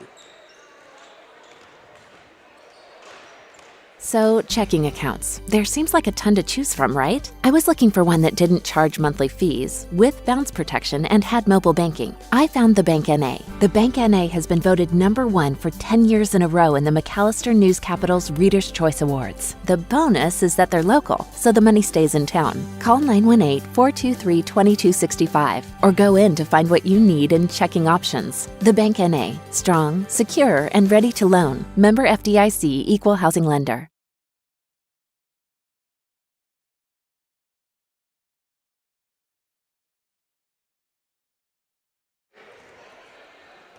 Welcome back to Tulsa Will Rogers High School Gymnasium. I'm Brandon Green, your voice of the Buffaloes, joined alongside Nate Brown, my partner in crime for the entirety of this 2024-2025 season. Sometimes he'll be doing color, sometimes he'll be doing video work. Today he is my color commentator / stats man. And when we get back over to Durant, it will be the same way. Promise more invitational. You'll see more than likely Chase McNutt, maybe some Wyatt Hubbard in there as well. So 29-24, McAllister is down by 5 as we are about to begin the second half. We're flipping sides. McAllister now shooting on the right side of the half-court line, and Will Rogers will be doing so on the left. McAllister has Dooney, Smith, Pouncil, Washington, and Bickham on the floor. The starting 5, same starting 5 for the Will Rogers Ropers, I believe. Left wing Pouncil will step inside the three-point line, back outside with the pass to the near quarter. Dooney inside the paint, goes up with a tough 2, and he can't make the shot fall as they just can't finish at the rim. Had the open shot there for a little while after the pump fake was able to get the Ropers to leave their feet, as here's a pass that's nearly intercepted by Devion Bickham, but he can't save it from going out of bounds. He'll stay with the Ropers here with the side out along the near sideline. Oates will inbound. Well, I say that. Now they're switching sides. Terrence Buckley Jr. will now do those duties. Guarded up by Pouncil in a 5-point McAllister deficit as Bickham knocks the man to the floor, and that's his 4th foul. McAllister's leading scorer with 9 points gets his 4th foul in the first 30 seconds of the third quarter, and he's got to take a seat. So, Nate, you're a player to watch here. Caven Hill is going to be charged with a bunch of minutes here to be able to take the place of the role that Bickham's been doing. We've seen him come in this type of situation. He's going to need to come through here. And that right away knocks the ball loose for Rodney Washington to steal. Smith to the left wing. Smith on the drive, and he has his shot blocked. A lot of contact. No whistle there. We're going to go the other way. Sean King with the floater. 8-foot floater in and out. Smith's got the rebound right back. So still an ugly start to the second half like we had in the first half a little bit here. Top of the key. Washington nearly traveled, but was able to keep his foot. Dribbles right. Tries to pass into the low post, knocked away, gathered back by Washington outside the arc.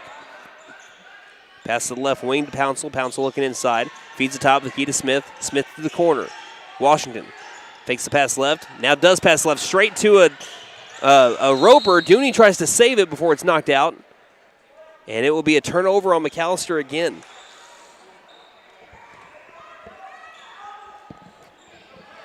Also, with the kind of defense that Will Rogers applies, too long of passes here from McAlester so far. Right. They got to shorten the distance between them, it seems like.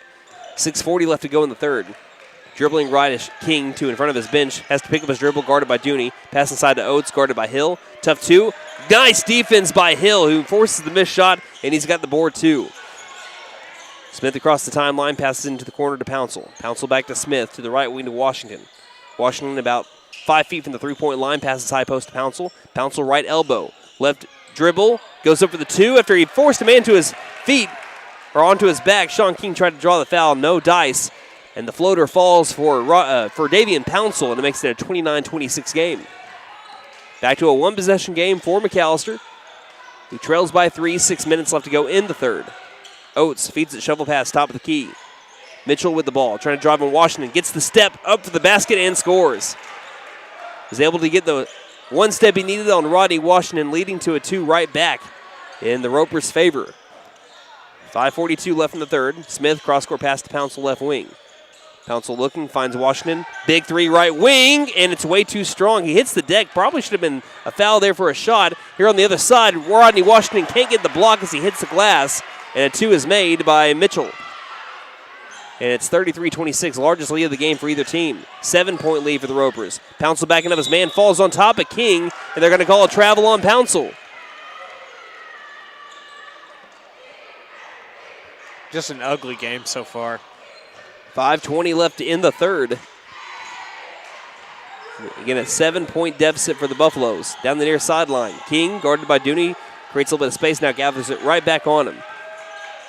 Passes with a sharp pass to the right wing. Ball comes loose, stolen by Smith again. Smith ahead over to Washington. Washington with the left-handed layup. It's good, and it's a 5-point game again. 33-28. McAlester needs a little bit more of those.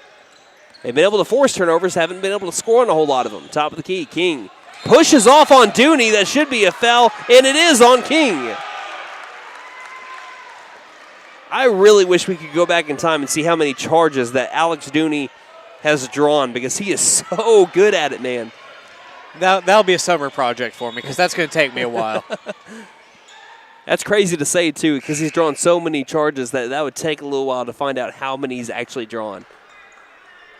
It's got to be, 2 a game at least by this point, I'd say. It feels like it at the very least. 4:48 left in the third, 33-28 McAlester, trailing by 5. Pass into the high post, now driving in is Hill. Hill took an extra step. I believe this will be a travel. Hill doesn't usually find himself with that much open space, and I think he just got a little happy feet there. Dooney trying to show some words of encouragement, say it's okay, come on, keep it up. Down the far sideline, finding an open lane, an easy layup is going to be blown too hard off the glass, but an offensive rebound. The putback is good. No one was around the rim. It left for Dakari and Titsworth to be able to take advantage, and it's a 7-point lead again for the Ropers. Cross half court line, Smith right wing. Smith working out the screen by Washington. Into the paint he goes. Tries to feed it over to Hill. Hill wasn't ready for it. Pouncil saves the possession. Low post. Can't get his shot to go. He went over the back of a Rogers Roper, and that should be a foul on Pouncil, and it will be. His second. Team second.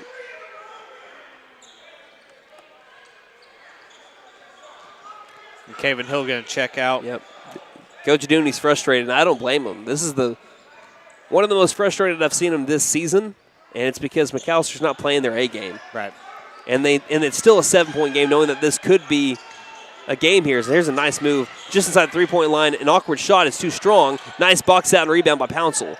Passes it sideways to Smith. Smith stops quickly on a dime in the right front court. A lob to the high post to Dooney. Dooney turns around, bounce pass, tries to force it into Washington, and it's knocked out of bounds. McAllister's also been forcing a lot of passes so far today, but they've been doing that on the season so far, trying to get a step on their defenders, and sometimes it doesn't work out in their favor. That's really the turnovers that they've been accumulating so far this year, have been tough, tight passes. Inbound to the left wing, back out over to Smith. Smith straight away has the ball. Triples left, guarded up well by Pete. Smith will pass it to Pouncil, right wing. Over to Cornish, who checked in to the top of the key to Washington. Washington trying to drive right. Stops. Tough jumper. Drew contact. No whistle. Gets his own rebound. Doesn't matter. Puts it back in. And it's back to a 5-point McAlester deficit. 3:24 left in the third. Bounce pass right wing to Pete. Guarded by Smith. Smith now collapses onto him.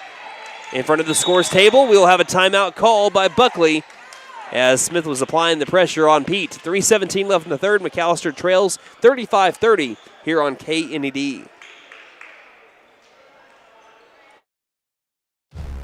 At Fenton Nissan, we keep you moving with our wide selection of pre-owned vehicles. Every pre-owned vehicle receives a 126-point inspection. We have close relationships with over 20 financial institutions to keep you moving in a new-to-you vehicle of your dreams. Visit Fenton Nissan for a great selection of pre-owned vehicles, great trade-in values, and the best deal. Don't forget to tell them Morgan sent ya. Fenton Nissan is your best deal dealer. Shop us online now at fentonnissan.com.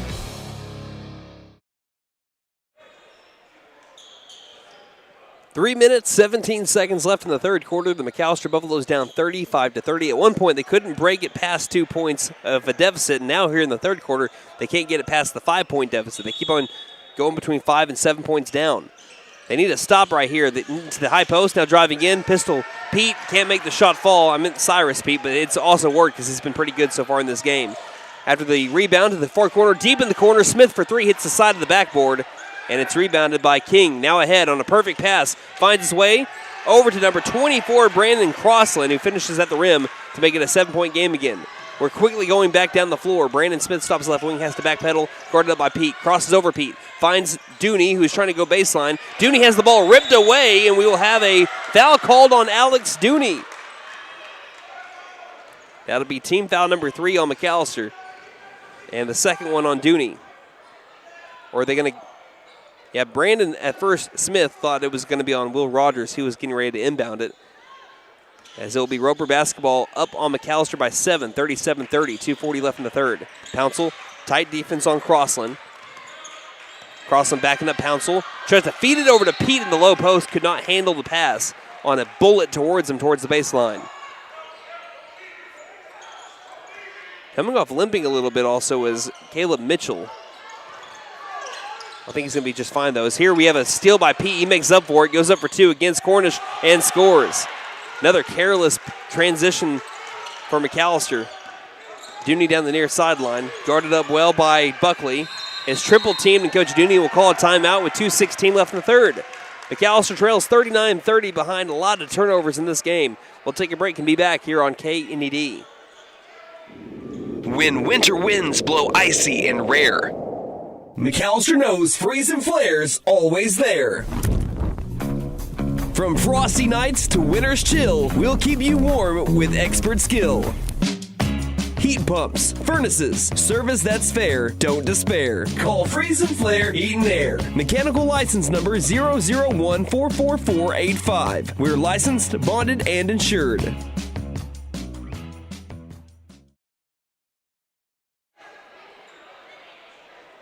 If McAllister's going to come back and win this game, they got to take a better care of the ball. How many turnovers are we at right now, Nate?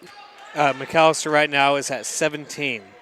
McAlester trails 39-30 with 2:16 left in the third. This is Brandon Green along with our color commentator / stats man, Nate Brown. As McAlester back with the basketball, Davian Pouncil has it along the far sideline. A shovel pass into the corner over to Washington. Washington on the drive. Long 2 is made.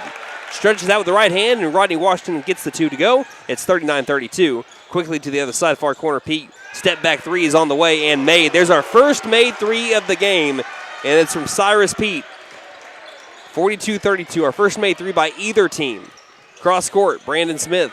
10 feet from the three-point line, passes to Washington. Washington on the drive, into the paint. Is pushed, there's the foul. I feel like Washington has been owed a few of those.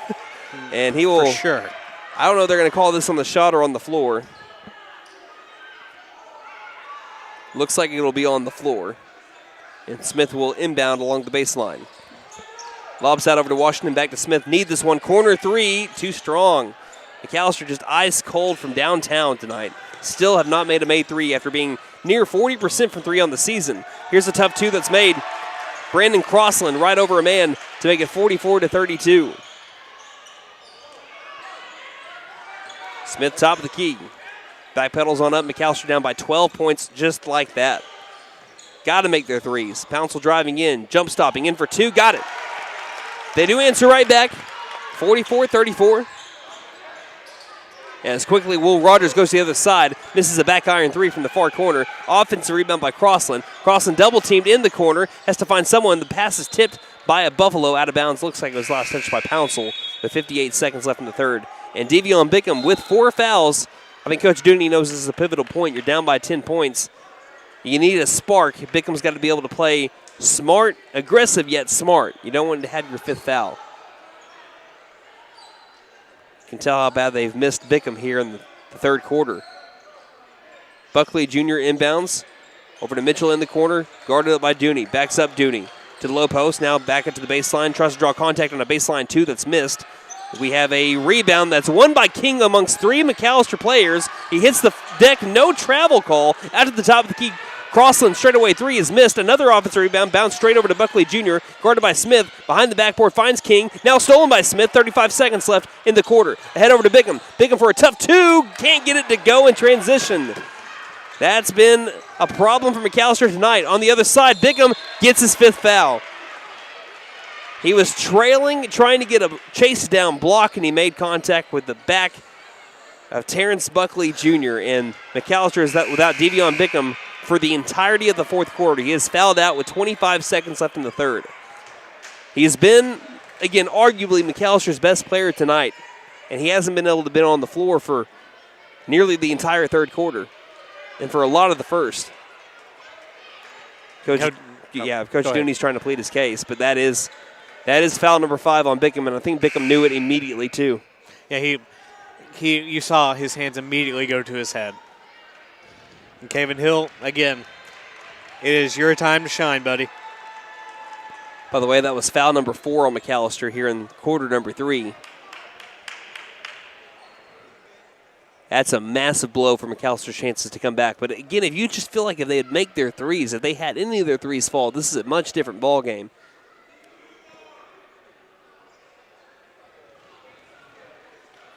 And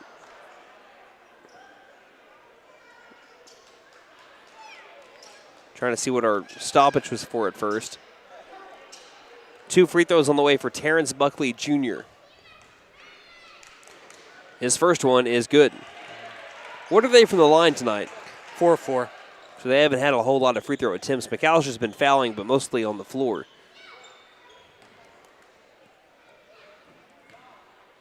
Second free throw attempt is good as well. Last year, again, neither team shot well from the free throw line. Will Rogers was just 58%, but so far tonight, perfect 100%. It's a 12-point McAlester deficit, far corner. Dooney on the drive, up for a tough 2, left it short. Caven Hill, offensive rebound, put back is good. 46-36, McAlester back down by 10. 8 seconds left in the third. Buckley Jr. passes the far corner. 3-pointer at the dying seconds of the third is missed, and the ball gets knocked out of bounds, staying with Will Rogers with 1.5 seconds remaining in the third. McAlester wanting a stop that gets some momentum into the final quarter. Buckley Jr. looks, finds Oates, tough 2 at the buzzer, can't get it. And that will be the end of the third. Will Rogers expands their lead from 5 to 10 going into the fourth quarter. Can McAlester mount a comeback here? 46-36 is our score. Put those 4s up in the air, Buffalo fans. You're listening to McAlester Buffalo Basketball on KNED. Patriot Chrysler Dodge Jeep and Ram in McAlester says bring on the monstrous discounts. Get up to $17,500 in discounts on every new Ram truck in stock, including all heavy duties. Use this savings to pay off those credit cards and other bills just in time for the holidays. Patriot makes your next Ram truck affordable, which allows you to pay off those pesky bills. Patriot Chrysler Dodge Jeep and Ram in McAlester. Stock number 24559, MSRP 75. McAlester Direct Primary Care offers 24/7 access to your provider, deeply discounted rates on labs and imaging, more time with your provider, same day or next day appointments, and even home visits for a flat monthly membership fee. We now offer hormone replacement therapy in addition to our other services. For more information, please stop by our office, McAlester Direct Primary Care at 6th and Carl Albert, or give us a call at 918-233-6522.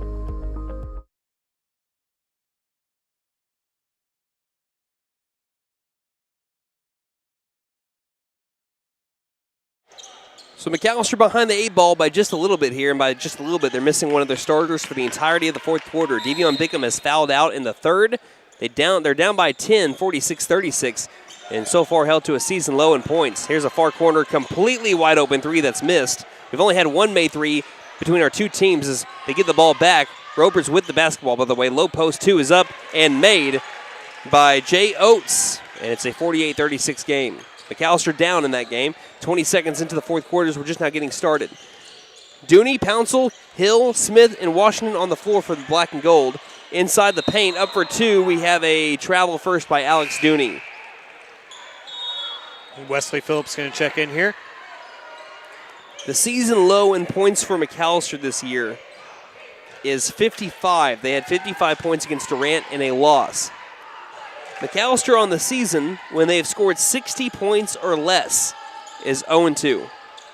The only games they've won this year is when they scored more than 60. Here's a right wing three that's up and off again. Clanks off the iron. Goes straight to Wesley Phillips, who grabbed the ball. Do we have a foul called first, or is this going to be a tie ball? It'll be a tie ball, so it's still going to McAlester with Wesley Phillips getting his hands in on it. So this has been McAlster's season so far. Beat Tahlequah 80-52, lost to Durant 56-55. Lost to Sepulpa 70-60. And then they won 4 in a row since then. Here's a nice move by Rodney Washington, but cannot finish at the rim. It'll be last touched by the Ropers. McAlester basketball again. Coach Dooney's just about had it, man. We've had a lot of shot attempts at the rim, have not been able to finish. Again, those are tough shots too, but you got to finish. At some point, if you're going to want to win this game, and we have a whistle somewhere. As we were getting ready to inbound along the baseline, we had a whistle to stop play. Pouncil, Dooney, Washington, French, and Smith on the floor. Smith will do the inbounding duties baseline. Closer to the corner than the glass. Inbound, beyond the perimeter. Now driving is Washington. Washington tough 2. Again, cannot finish at the rim. Gets his own rebound, though. Can't finish again. Rebounded by Oates, going the other way. Quick pass to the near corner, over to Crossland. Crossland spin move on Smith into the low post. Crossland worked on by Pouncil. Clears it back out to the top of the key to Oates. Oates feeds it right wing. Hammond for 3. Short again. Offensive rebound again. Crossland and the Ropers in the low post. Turnaround jump shot. Hook shot is made. And it's a 14-point McAlester deficit, 40-36. McAlster's offense has been put in a blender, and the Will Rogers offense has found their footing. Pouncil for a tough 2 inside the paint, but Pouncil not having a bad night, 50-38. Got 10 points. Pouncil's, again, career high is 19. He's averaging 10.4 points per game on the season so far. McAllister's got to find their stroke, and they got to find it quickly. Far corner, bounce pass to Crossland. Baseline, short corner, backs up on Pouncil, and this will be a... we got to wait for the call here. And he's going to talk to another official to see what the call should be. And before making the call. I have no idea what that is. It's not a blocking foul, and it's not a charge. It's on McAlester. It's on Pouncil somehow. I've seen that motion about 4 times tonight. I don't know what we're doing. I wish I could help you. I don't. Maybe it wasn't on Pouncil. I haven't.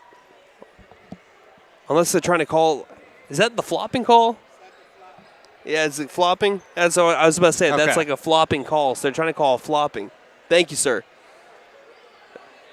Again, flopping has not really been a call until here recently in the last 5 or 6 years. Yeah. So it's something that I'm not always aware of. That's the only thing I could think of is that's a call for flopping. They're trying to say that McAlester flopped on that play. That's what they came up with a conclusion for, but now we're having a discussion at the table to see. I believe that'd be a technical. Depending on how many flops that one person might have. Right. But it looks like it's going to be technical free throws here. So Sean King at the free throw line. I'm just going to give my opinion here. I don't think that was much of a flop. It looked like there was some contact there. Sean King hits the first free throw. But we haven't seen that motion the entire season, and we've seen it 4 times tonight between the girls and the boys game. King has made the second free throw. Not saying that it could not be the right call, but it has been called often tonight. 6:07 left here in the game, 52-38. McAlester down by 14. The McAlester fans that made the trip, they are not happy either. And they're letting the officials know that. Here's an inbound along the near sideline, back over to King as this does result in the technical. Driving in, King has a wide open lane to the basket, but misses the shot. Rebounded by Fringe. Head over to Pouncil. Pouncil 1-on-2, doesn't have the numbers, is stripped on his way up. It's last touched by Oates.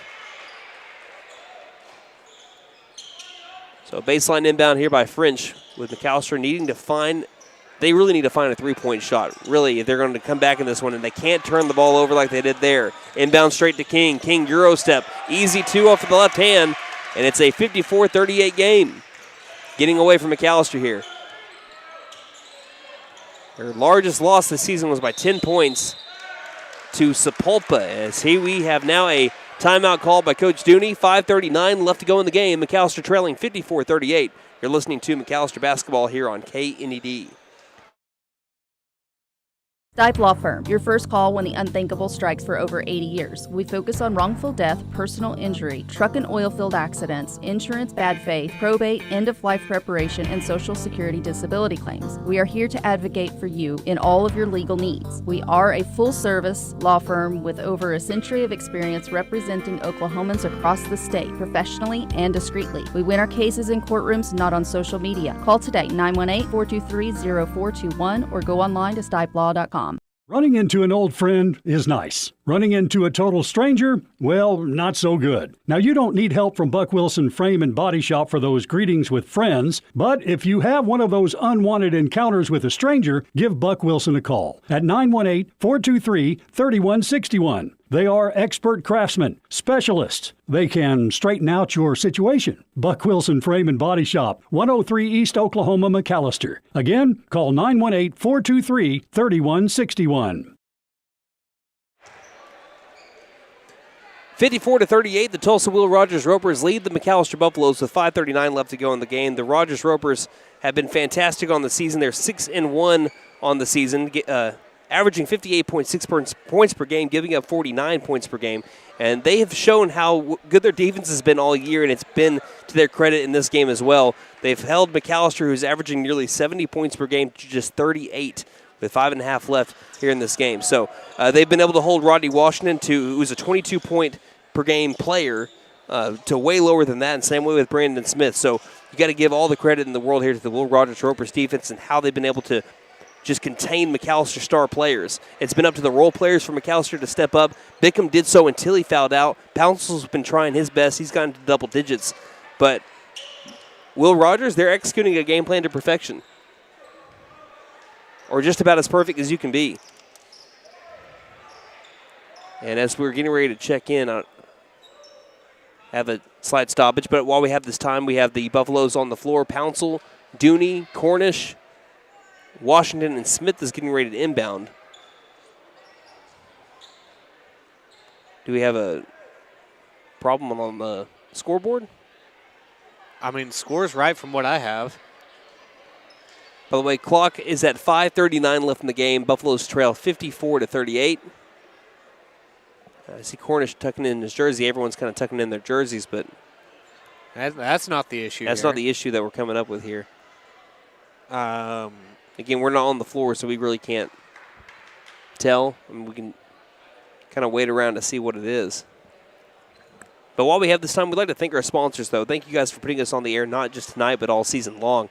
Sam Wobbler's Freedom Ford, the Bank and A, Fenton Nissan, Freeze and Flare Heat and Air, Patriot Chrysler Dodge Jeep and Ram McAlester, McAlester Direct Primary Care, Stipe Law Firm, and Buck Wilson Frame and Body Shop. Thank you guys for putting us on the air, like I said, not just tonight, but all season long. The rest of our schedule, January is going to be a busy month for us. We're going to be going to Durant next Tuesday. That'll be a 6 and 7:30 tip. Then we start the Primus Moore Invitational. Girls will play at 10 a.m., boys play at 5:30. We'll see how it goes from there. Then we travel to the Tulsa Memorial on January 14th, followed up with a home game against Coweta. Then we go to the Bridge Creek Tournament, the 23rd through the 25th. Then travel to Broken Bow on January 27th.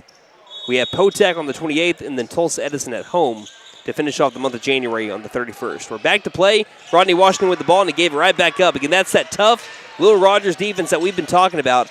They have just been swarming McAlester all game long. McAllister's been able to get some steals himself, but they give it right back. Cornish with the steal, gave it back to Sean King. A reverse layup is made by Brandon Crossland, and the Ropers are running away with it now. They're lassoing the McAlester Buffaloes here in T-Town on a Friday night. 5:13 left in the game. Smith spin move inside the high post. Goes up for the 2 in the paint, misses the shot. Dooney falls to the floor trying to grab the rebound, and he is hacked in the act. That'll be foul number 1 here on the Ropers. Second personal foul on Jay Oates. Hill checking back in for Cornish. Smith baseline inbound on the way. Smith lobs it out over to Washington. Angle right, needs this right wing 3, can't get it. McAllister still over from 3. Just something that does not happen for the Buffaloes is happening tonight. 0 of 13. High post, back outside, right wing. Titsworth works opposite of the screen. Euro step, nice reverse layup is made, and now it's just all falling for the Ropers. 20-point lead, and McAllister gives the ball nearly right back. As it was almost last touched by Washington. Looked like it was either off of Pete or Mitchell there as I was looking down at my sheet. 4:45 left in the game. McAllister, if they can't come back and win this, because, I mean, I'm not saying it's not doable, but it's going to be kind of hard at this point. They want to make sure they make this as close of a game as possible for district points reasoning. Smith feeds it right wing, need this one, angle right 3. Washington finally gets the big 3 that the Buffaloes have been looking for. They're just hoping it's not too late. Painted gold, Rodney Washington with McAllister's first made 3 in the game, coming with 4:30 left in it. Near sideline, King bounce pass, low post. They skip it around a man to the right wing, now driving in. Can't really tell that it's a Pete back outside over to Crossland, down to the circle.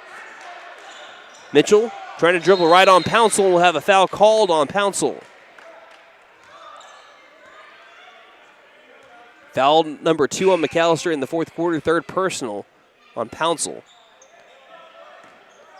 And I don't know if that flopping is a technical, like an actual foul, because I didn't put a foul on that, and the fouls match up. So it just leads to free throws. Then we got to study a rule on that a little bit more. I've never had it called in high school before. Far corner 3 is going to be short, rebounded by Rodney Washington after the inbound. Washington down the floor across the half-court line to the top of the key. Washington now drives into the paint. Up, tough 2 will fall for the freshman Rodney Washington. Quickly, Will Rogers goes the other way. Over a tough 2 the other way, and they answer right back before you can blink. Dakari and Titsworth the other way. Still a 17-point McAllister deficit. 3:50 left in the game. Top of the key, 3 on the way by Washington. Got it! Painted gold. He's getting hot. It's all of a sudden a 14-point game. McAllister trying to slowly but surely get back in it. 3:46 left in the game. 60-46 our score. We'll take a break and be back here on KNED.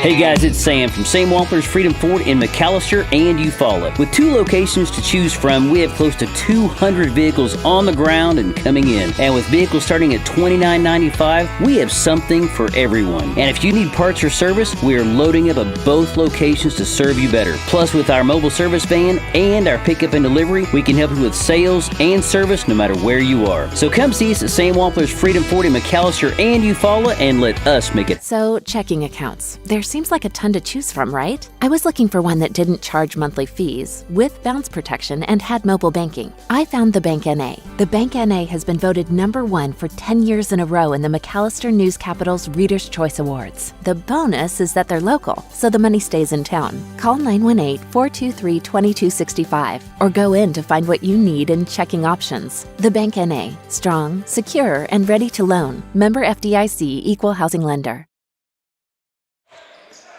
Welcome back to the action. You're joining us in the middle of it. 3:30 left to go in the game. Will Rogers with the ball and up by 14 right now. So we have a missed shot rebounded by Smith. McAllister again down 60-46. Smith driving into the paint. Up for the 2. Hard off the glass. Needed to make that shot.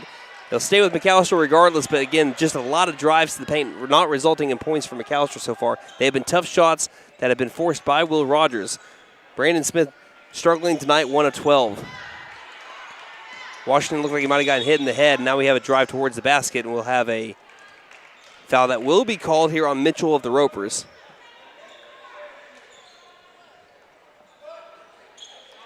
That'll be his third. Smith inbounds to Washington. Corner three on the way. Too strong, but we have a foul on the shot. Rodney Washington, 3 free throw attempts on the way. This trip to the charity stripe brought to you by Big Feed Feed Center for your animals' needs, plus winter feed booking prices. Call 918-426-1951. Again, we know how fast McAlester can score. It's almost as fast as the Oklahoma City Thunder when they take on, the New York Knicks right now. Right. And also the Minnesota Timberwolves that we saw on New Year's Eve. This game's not over, as the first free throw is made by Washington. And all of a sudden, he's up to 20 points. And he had 5 at the end of the first half. Yep. Second free throw by Washington is good as well. Again, the freshman shooting at a 73% clip from the charity stripe coming into tonight. This to make it an 11-point game.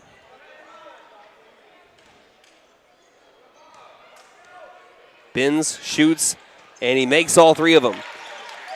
Big shots there for Rodney Washington. It's an 11-point game, 60-49. Can McAlester claw their way back? Pete left wing. Works around a screen. Shovel pass right wing. Looks like on the drive, that is Titsworth. Titsworth for 2. Still got it to go, man. He has shown up big time in the fourth quarter. Back to a 13-point Will Rogers lead. Right wing 3 with the man in his face. Got it! Paint it gold! Rodney Washington! He got a hand in his face, but he did the John Cena, you can't see me. It's a 10-point game. The high post, driving in Crossland for 2. We got a charge! Alex Dooney takes the punishment and takes the ball. And with 2.5 left to go in the game, McAlester down by 10 has found their rhythm. Can they keep on finding the bottom of the bucket? Rodney Washington has gotten hot when it matters. And then down to Washington, finds its way back to Dooney. Back to the freshman. Rodney across the half-court line, driving left, stopping. Gets fouled, no call, gets the offensive rebound. Brandon Smith along the baseline on the air ball. Dribbles it out into the left wing. Smith on the drive. Tough 2 on the way. High off the glass, he is fouled. 2 free throws on the way for Brandon Smith, who was hacked in the face pretty bad. He goes over towards the padding, collects himself, and will get ready to take 2 big-time free throw attempts.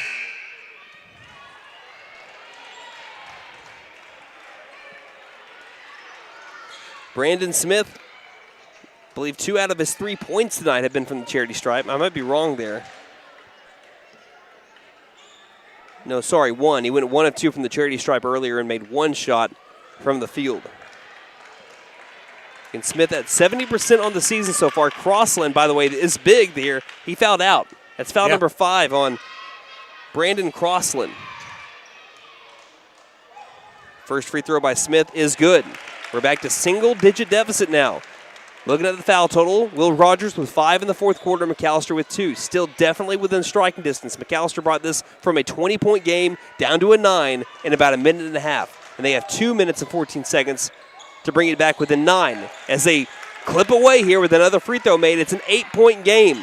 62-54, inbound into the corner. Down the far sideline, pocket pick, gathered back by Titsworth. Titsworth stops right wing.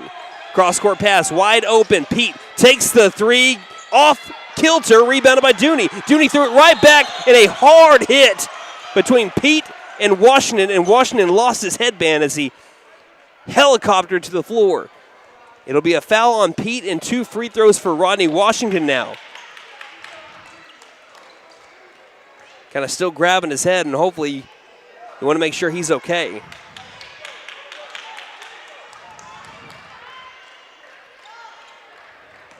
And nothing malicious there from either player. They're just going after the ball. The 2-match contact made by Pete. That's a second personal foul. Automatic 2 free throws for Rodney Washington. With 2:01 left in the game. First free throw in the air and rattles home. In a 7-point game. Just to bring it within 6. Got them both. 62-56. Buffaloes in that never say die attitude across the half-court line. King stops, guarded by Pouncil, who applies the pressure. Dribbles into the circle, and a foul called on Pouncil. Too much contact as he grabbed the arm there of King. Buffalo foul number 3, and as Nate just mentioned, Pouncil's 4th foul. McAlester already playing without one starter. Bigham had to exit early with 25 seconds left in the third with his 5th foul. 1:52 left in the game. Looking to inbound. Pocket picked by Hill. Late whistle, but they're going to get Hill with the foul there. That's just his first. But that'll be team foul number 4 on McAlester. One more will send the Ropers to the charity stripe for the rest of the game. Baseline inbound to the low post. King guarded up by Hill. Excuse me, that's Oates. And Oates with a turnaround jump shot. Stops the bleeding there, makes it an 8-point game, but McAlester has now got the rhythm. Driving in Smith into the paint. Lost the ball on the way there. Tries to gather it back, and it's stolen by King. It's been a rough night there for Brandon Smith, who's been so good in his early career. Right wing King, guarded by Dooney. Dribbles right, stops. 1:25 left in the game, and we have a foul inside the perimeter as Oates will draw foul number 5 on McAlester. 2 free throws coming up for the Ropers. That'll be on Caven Hill. We have free throws coming up here. I don't think anyone is aware of that yet. And, of course, head official knows that, tries to let them know we have free throws on the way. And it'll be Jay Oates at the charity stripe.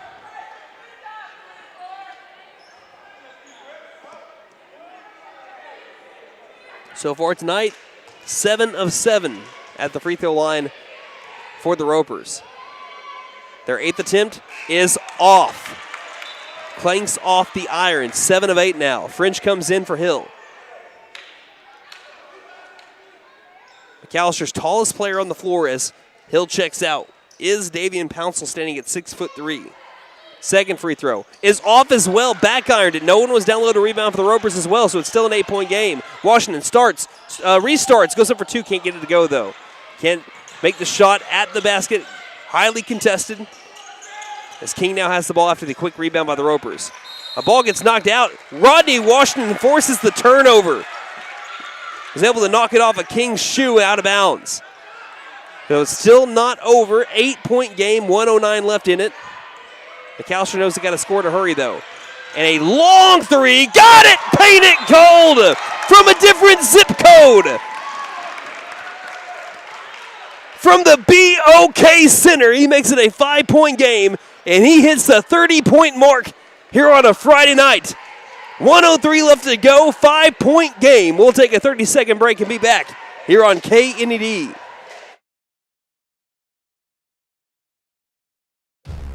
At Fenton Nissan, we keep you moving with our wide selection of pre-owned vehicles. Every pre-owned vehicle receives a 126-point inspection. We have close relationships with over 20 financial institutions to keep you moving in a new-to-you vehicle of your dreams. Visit Fenton Nissan for a great selection of pre-owned vehicles, great trade-in values, and the best deal. Don't forget to tell them Morgan sent ya. Fenton Nissan is your best deal dealer. Shop us online now at fentonnissan.com.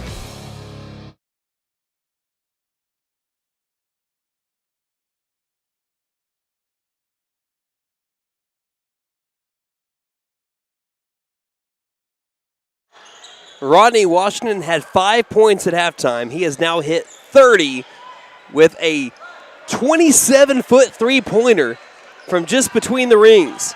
It's a 5-point game with 1:03 left in it. McAlester down 64-59. Inbound straight to Rodney Washington, who scores! He took it out of thin air. It's a 3-point game. Oates with the basketball in the backcourt. 64-61, bounce pass over to Oates, into the corner. Buckley, cross-court pass over to Titsworth. 48 seconds left. 32 points, matches a career high for Washington in his freshman year. As we have a foul, was that off ball? It's over here by the left wing, or do we have a timeout first? Timeout called first by Coach Buckley of the Ropers. We'll take another timeout and be back. Rodney Washington, he's become a human highlight reel in his freshman year, and he's doing it again in the fourth quarter. I wouldn't grab a seat. Stay on your feet. 41 seconds left in regulation here on KNED. When winter winds blow icy and rare, McAlester knows Freeze and Flair's always there. From frosty nights to winter's chill, we'll keep you warm with expert skill.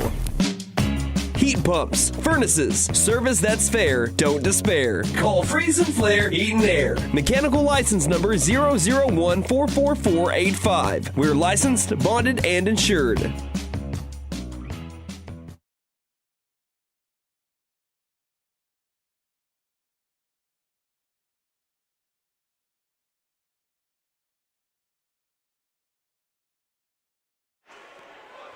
(64-61) is our score. Rodney Washington has all of a sudden got up to 32 points. He's nearly scored 30 and a half.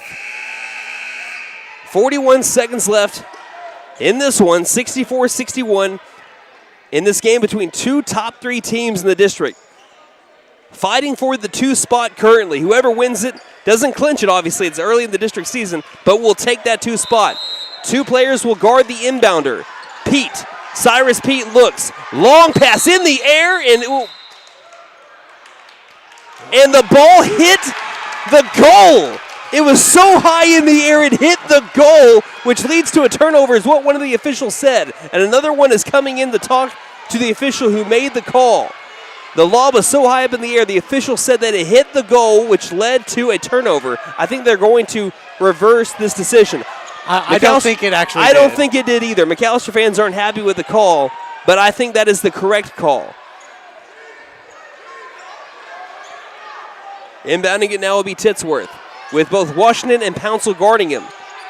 Looking, lobs, finds Oates. Oates was hit by French, no whistle, and then quickly, I think it was Pouncil that grabbed him, though, and that is 5, and that's what Washington said, dude, that's your 5th. So Pouncil is now fouled out. And 2 free throws are coming up for Jay Oates, who just missed his last 2. They were 7 of 7 before Oates last went to the line.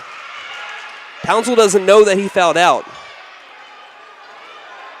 Both teams are in the bonus, too, by the way.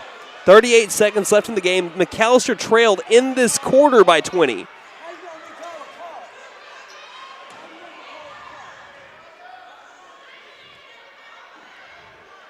So now Caven Hill will come in for Davian Pouncil. That's the second McAlester Buffalo to foul out tonight. We've had 3 foul outs in this game between the Ropers and the Buffaloes, Brandon Crossland included. If you go back to the last game, too, we've had 5 foul outs in the girls and the boys games. 64-61 has been 2 physical, defensive-oriented games, and all of a sudden, McAlester, with only 38 points with like 4 minutes left in the game, now have 61. Oates' first free throw is made. So it's back to a 2-possession game. Just to make it a 5-pointer.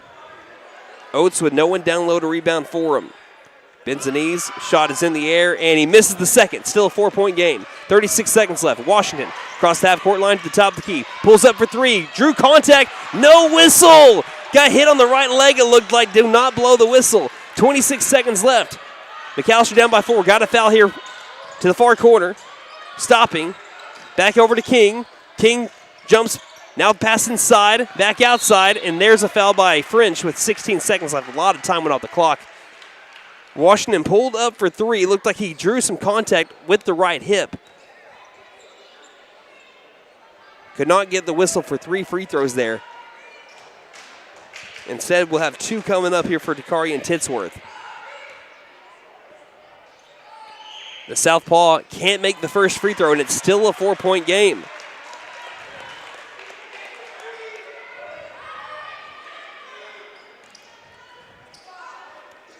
And hope still remains for the black and gold. Second free throw. No good either. Rebounded by Hill. 15 seconds. Got to hurry. Over to Washington. 13 seconds. Washington with 12, 11, 10 on the drive towards the basket. He scores with the left hand. It's back to a 2-point game. 65-63. And there'll be a foul called on French on the inbound to Sean King.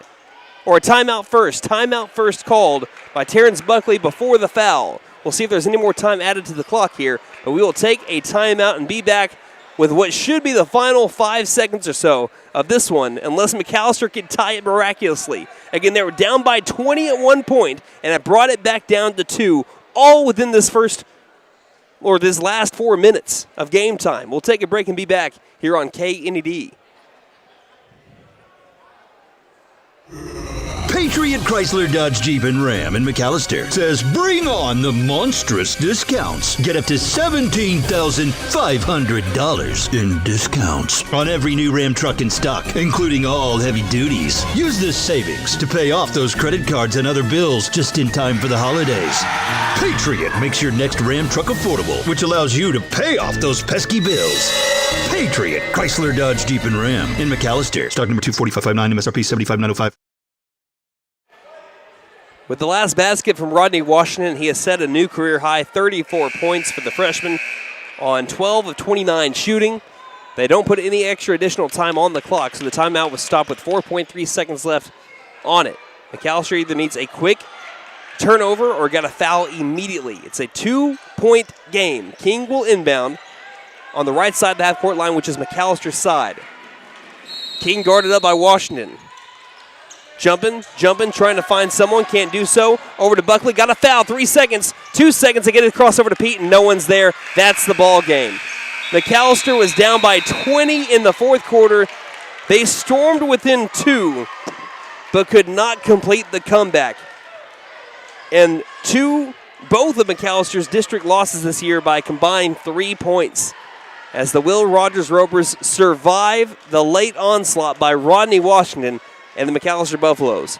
So McAllister's win streak comes to an end at 4 straight games, and they'll get ready to try to start a new one next Tuesday when they travel down to their rivals by the Red River to take on the Durant Lions. 65-63, the final score here in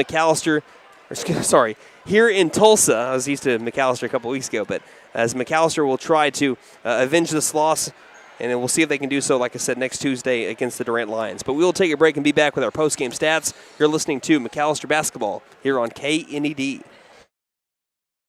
McAlester Direct Primary Care offers 24/7 access to your provider, deeply discounted rates on labs and imaging, more time with your provider, same-day or next-day appointments, and even home visits for a flat monthly membership fee. We now offer hormone replacement therapy in addition to our other services. For more information, please stop by our office, McAlester Direct Primary Care at 6th and Carl Albert, or give us a call at 918-233-6522. Stipe Law Firm, your first call when the unthinkable strikes. For over 80 years. We focus on wrongful death, personal injury, truck and oil field accidents, insurance bad faith, probate, end-of-life preparation, and Social Security disability claims. We are here to advocate for you in all of your legal needs. We are a full-service law firm with over a century of experience representing Oklahomans across the state, professionally and discreetly. We win our cases in courtrooms, not on social media. Call today, 918-423-0421, or go online to Stipe. Running into an old friend is nice. Running into a total stranger, well, not so good. Now, you don't need help from Buck Wilson Frame and Body Shop for those greetings with friends, but if you have one of those unwanted encounters with a stranger, give Buck Wilson a call at 918-423-3161. They are expert craftsmen, specialists. They can straighten out your situation. Buck Wilson Frame and Body Shop, 103 East Oklahoma, McAlester. Again, call 918-423-3161. Hey guys, it's Sam from Sam Wampler's Freedom Ford in McAlester and Eufaula. With 2 locations to choose from, we have close to 200 vehicles on the ground and coming in. And with vehicles starting at $29.95, we have something for everyone. And if you need parts or service, we are loading up at both locations to serve you better. Plus, with our mobile service van and our pickup and delivery, we can help you with sales and service no matter where you are. So come see us at Sam Wampler's Freedom Ford in McAlester and Eufaula and let us make it happen for you. So, checking accounts. There seems like a ton to choose from, right? I was looking for one that didn't charge monthly fees, with bounce protection, and had mobile banking. I found the Bank NA. The Bank NA has been voted #1 for 10 years in a row in the McAlester News Capital's Reader's Choice Awards. The bonus is that they're local, so the money stays in town. Call 918-423-2265 or go in to find what you need in checking options. The Bank NA. Strong, secure, and ready to loan. Member FDIC, Equal Housing Lender. At Fenton Nissan, we keep you moving with our wide selection of pre-owned vehicles. Every pre-owned vehicle receives a 126-point inspection. We have close relationships with over 20 financial institutions to keep you moving in a new-to-you vehicle of your dreams. Visit Fenton Nissan for a great selection of pre-owned vehicles, great trade-in values, and the best deal. Don't forget to tell them Morgan sent ya. Fenton Nissan is your best deal dealer. Shop us online now at fentonnissan.com.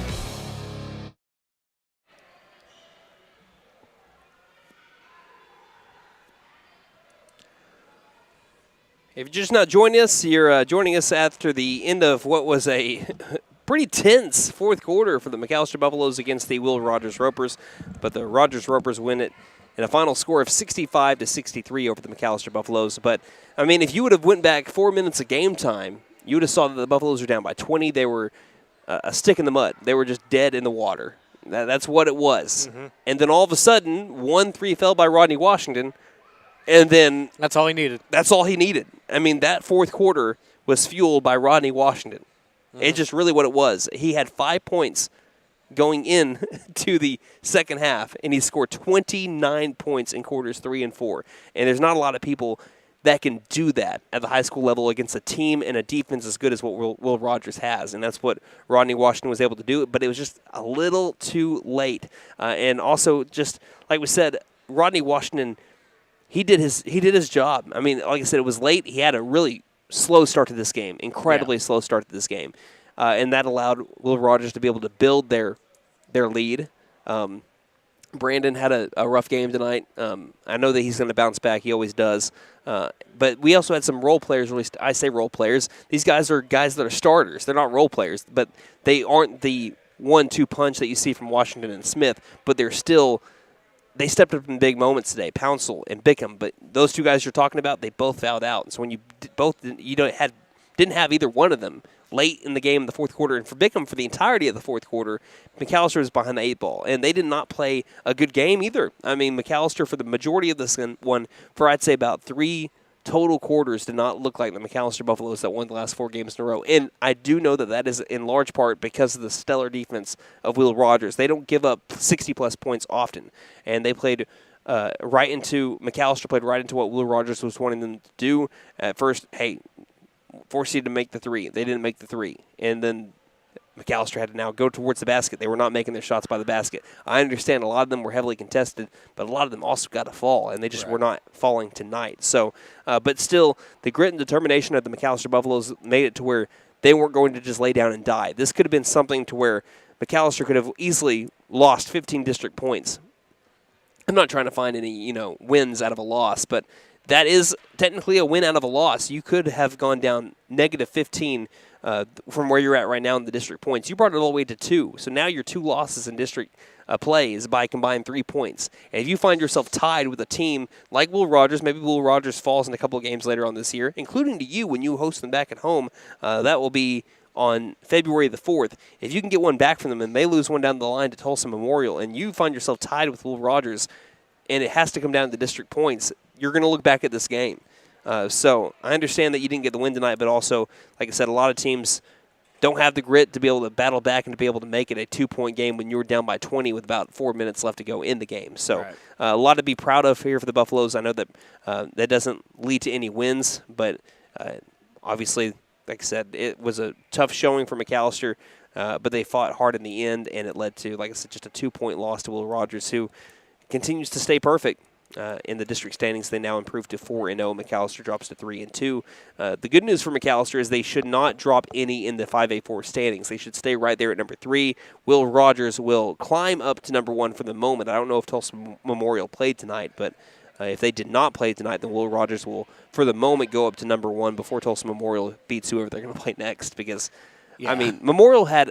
This is a down year for them when they don't go to the state championship game. Mm-hmm. They had kind of a down year last year, and then they turned around, and now they look like their old self again. So we get to go see Tulsa Memorial on February 14th, and so we get to see how McAlester matches up with a team like that. But that's for another day. Let's go ahead and look at our final stats. Our post-game stats brought to you by Barlow Built Performance and Automotive, your full-service automotive and transmission repair shop, brake work and heat and air repair. Plus, we do MIG and TIG welding. We're McAllister's only full-time exhaust shop. From race cars to your grandma's cars, we do it all. We sell tires and wheels. Barlow Built Performance and Automotive, 2201 North Main Street in McAlester. Open Monday through Friday, 8 in the morning until 5 in the afternoon. Call 918-318-0323. All right, Rodney Washington was your leading scorer in this game, and it looks like they're already turning off the lights on us. We have been out there pretty late, so yeah, we'll run through these pretty quick. Rodney Washington was your leading scorer with 34. He had 9 rebounds, 5 steals, and a block. Just stuffed the stat sheet tonight. Davian Pouncil had 10 points on 5 of 9 shooting, 5 rebounds. Did foul out in the game. Devion Bickham had 9 points as well on 4 of 8 shooting, 4 rebounds, and a steal. Brandon Smith only had 5 points tonight. Creeps closer to that, 500-point mark. Had 4 rebounds and 5 steals. Caven Hill had 2 points, 4 rebounds, and a block. Wesley Phillips had 2 points and a rebound. Alex Dooney had 1.3 rebounds and a steal. Ryan Cornish recorded an offensive rebound and a steal. Cade French recorded 2 defensive rebounds, and that rounds out your individual scoring. Will Rogers shot 42% from the field. McAlester 37%. McAlester 21% from 3. Will Rogers just 1 of 16, good for 6%. Looks like Will Rogers out-rebounded McAlester by 2, so that is the first game that McAllister's been out-rebounded. Also, McAlester didn't hit a three-pointer until the 4-minute mark in the final quarter. Right. You are exactly right. And looks like McAlester turned the ball over 23 times compared to Will Rogers 22. So pretty even, but that's also what shows up on the score board too, by 2. 2-point game. I mean, but a lot of those stats weren't that similar until the last 4 minutes when McAlester was really able to bring it back in. So, right.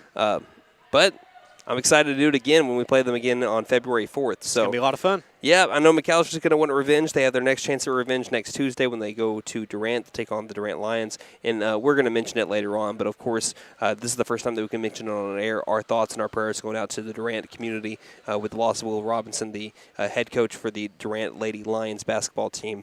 So we will mention, like I said, in a little bit more in depth and give more of our condolences when we actually go to Durant. But first time we're able to mention it on air.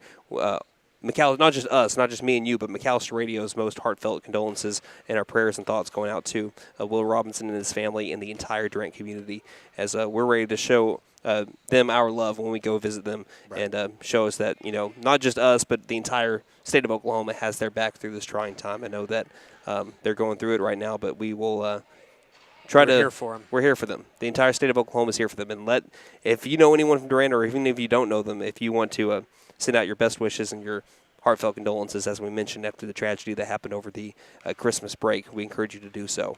But with that said, can you thank our sponsors one final time tonight, and we will get ready for Durant on Tuesday. I'd like to thank Sam Wampler's Freedom Ford, the Bank N.A., Fenton Nissan, Freeze and Flare Heat and Air, Patriot Chrysler Dodge Jeep and Ram of McAlester, McAlester Direct Primary Care, Stipe Law Firm, and Buck Wilson Frame and Body Shop. Thank you for putting us on the air tonight and all season long. And a big thank you to our board operator, Austin Wheat, for his work this evening, and thank you, the listener, for spending your Friday night with us. One final time from the first game of 2025 at the Will Rogers High School Gymnasium in Tulsa, Oklahoma. The girls fell in a close game, 51-45, and the boys even closer, 65-63. Until Tuesday, when McAlester is back on the road near the Red River against Durant. On behalf of Nate Brown and myself, this is Brandon Green saying, don't just have a great night, have a Buffalo night, everybody. Night, Harper.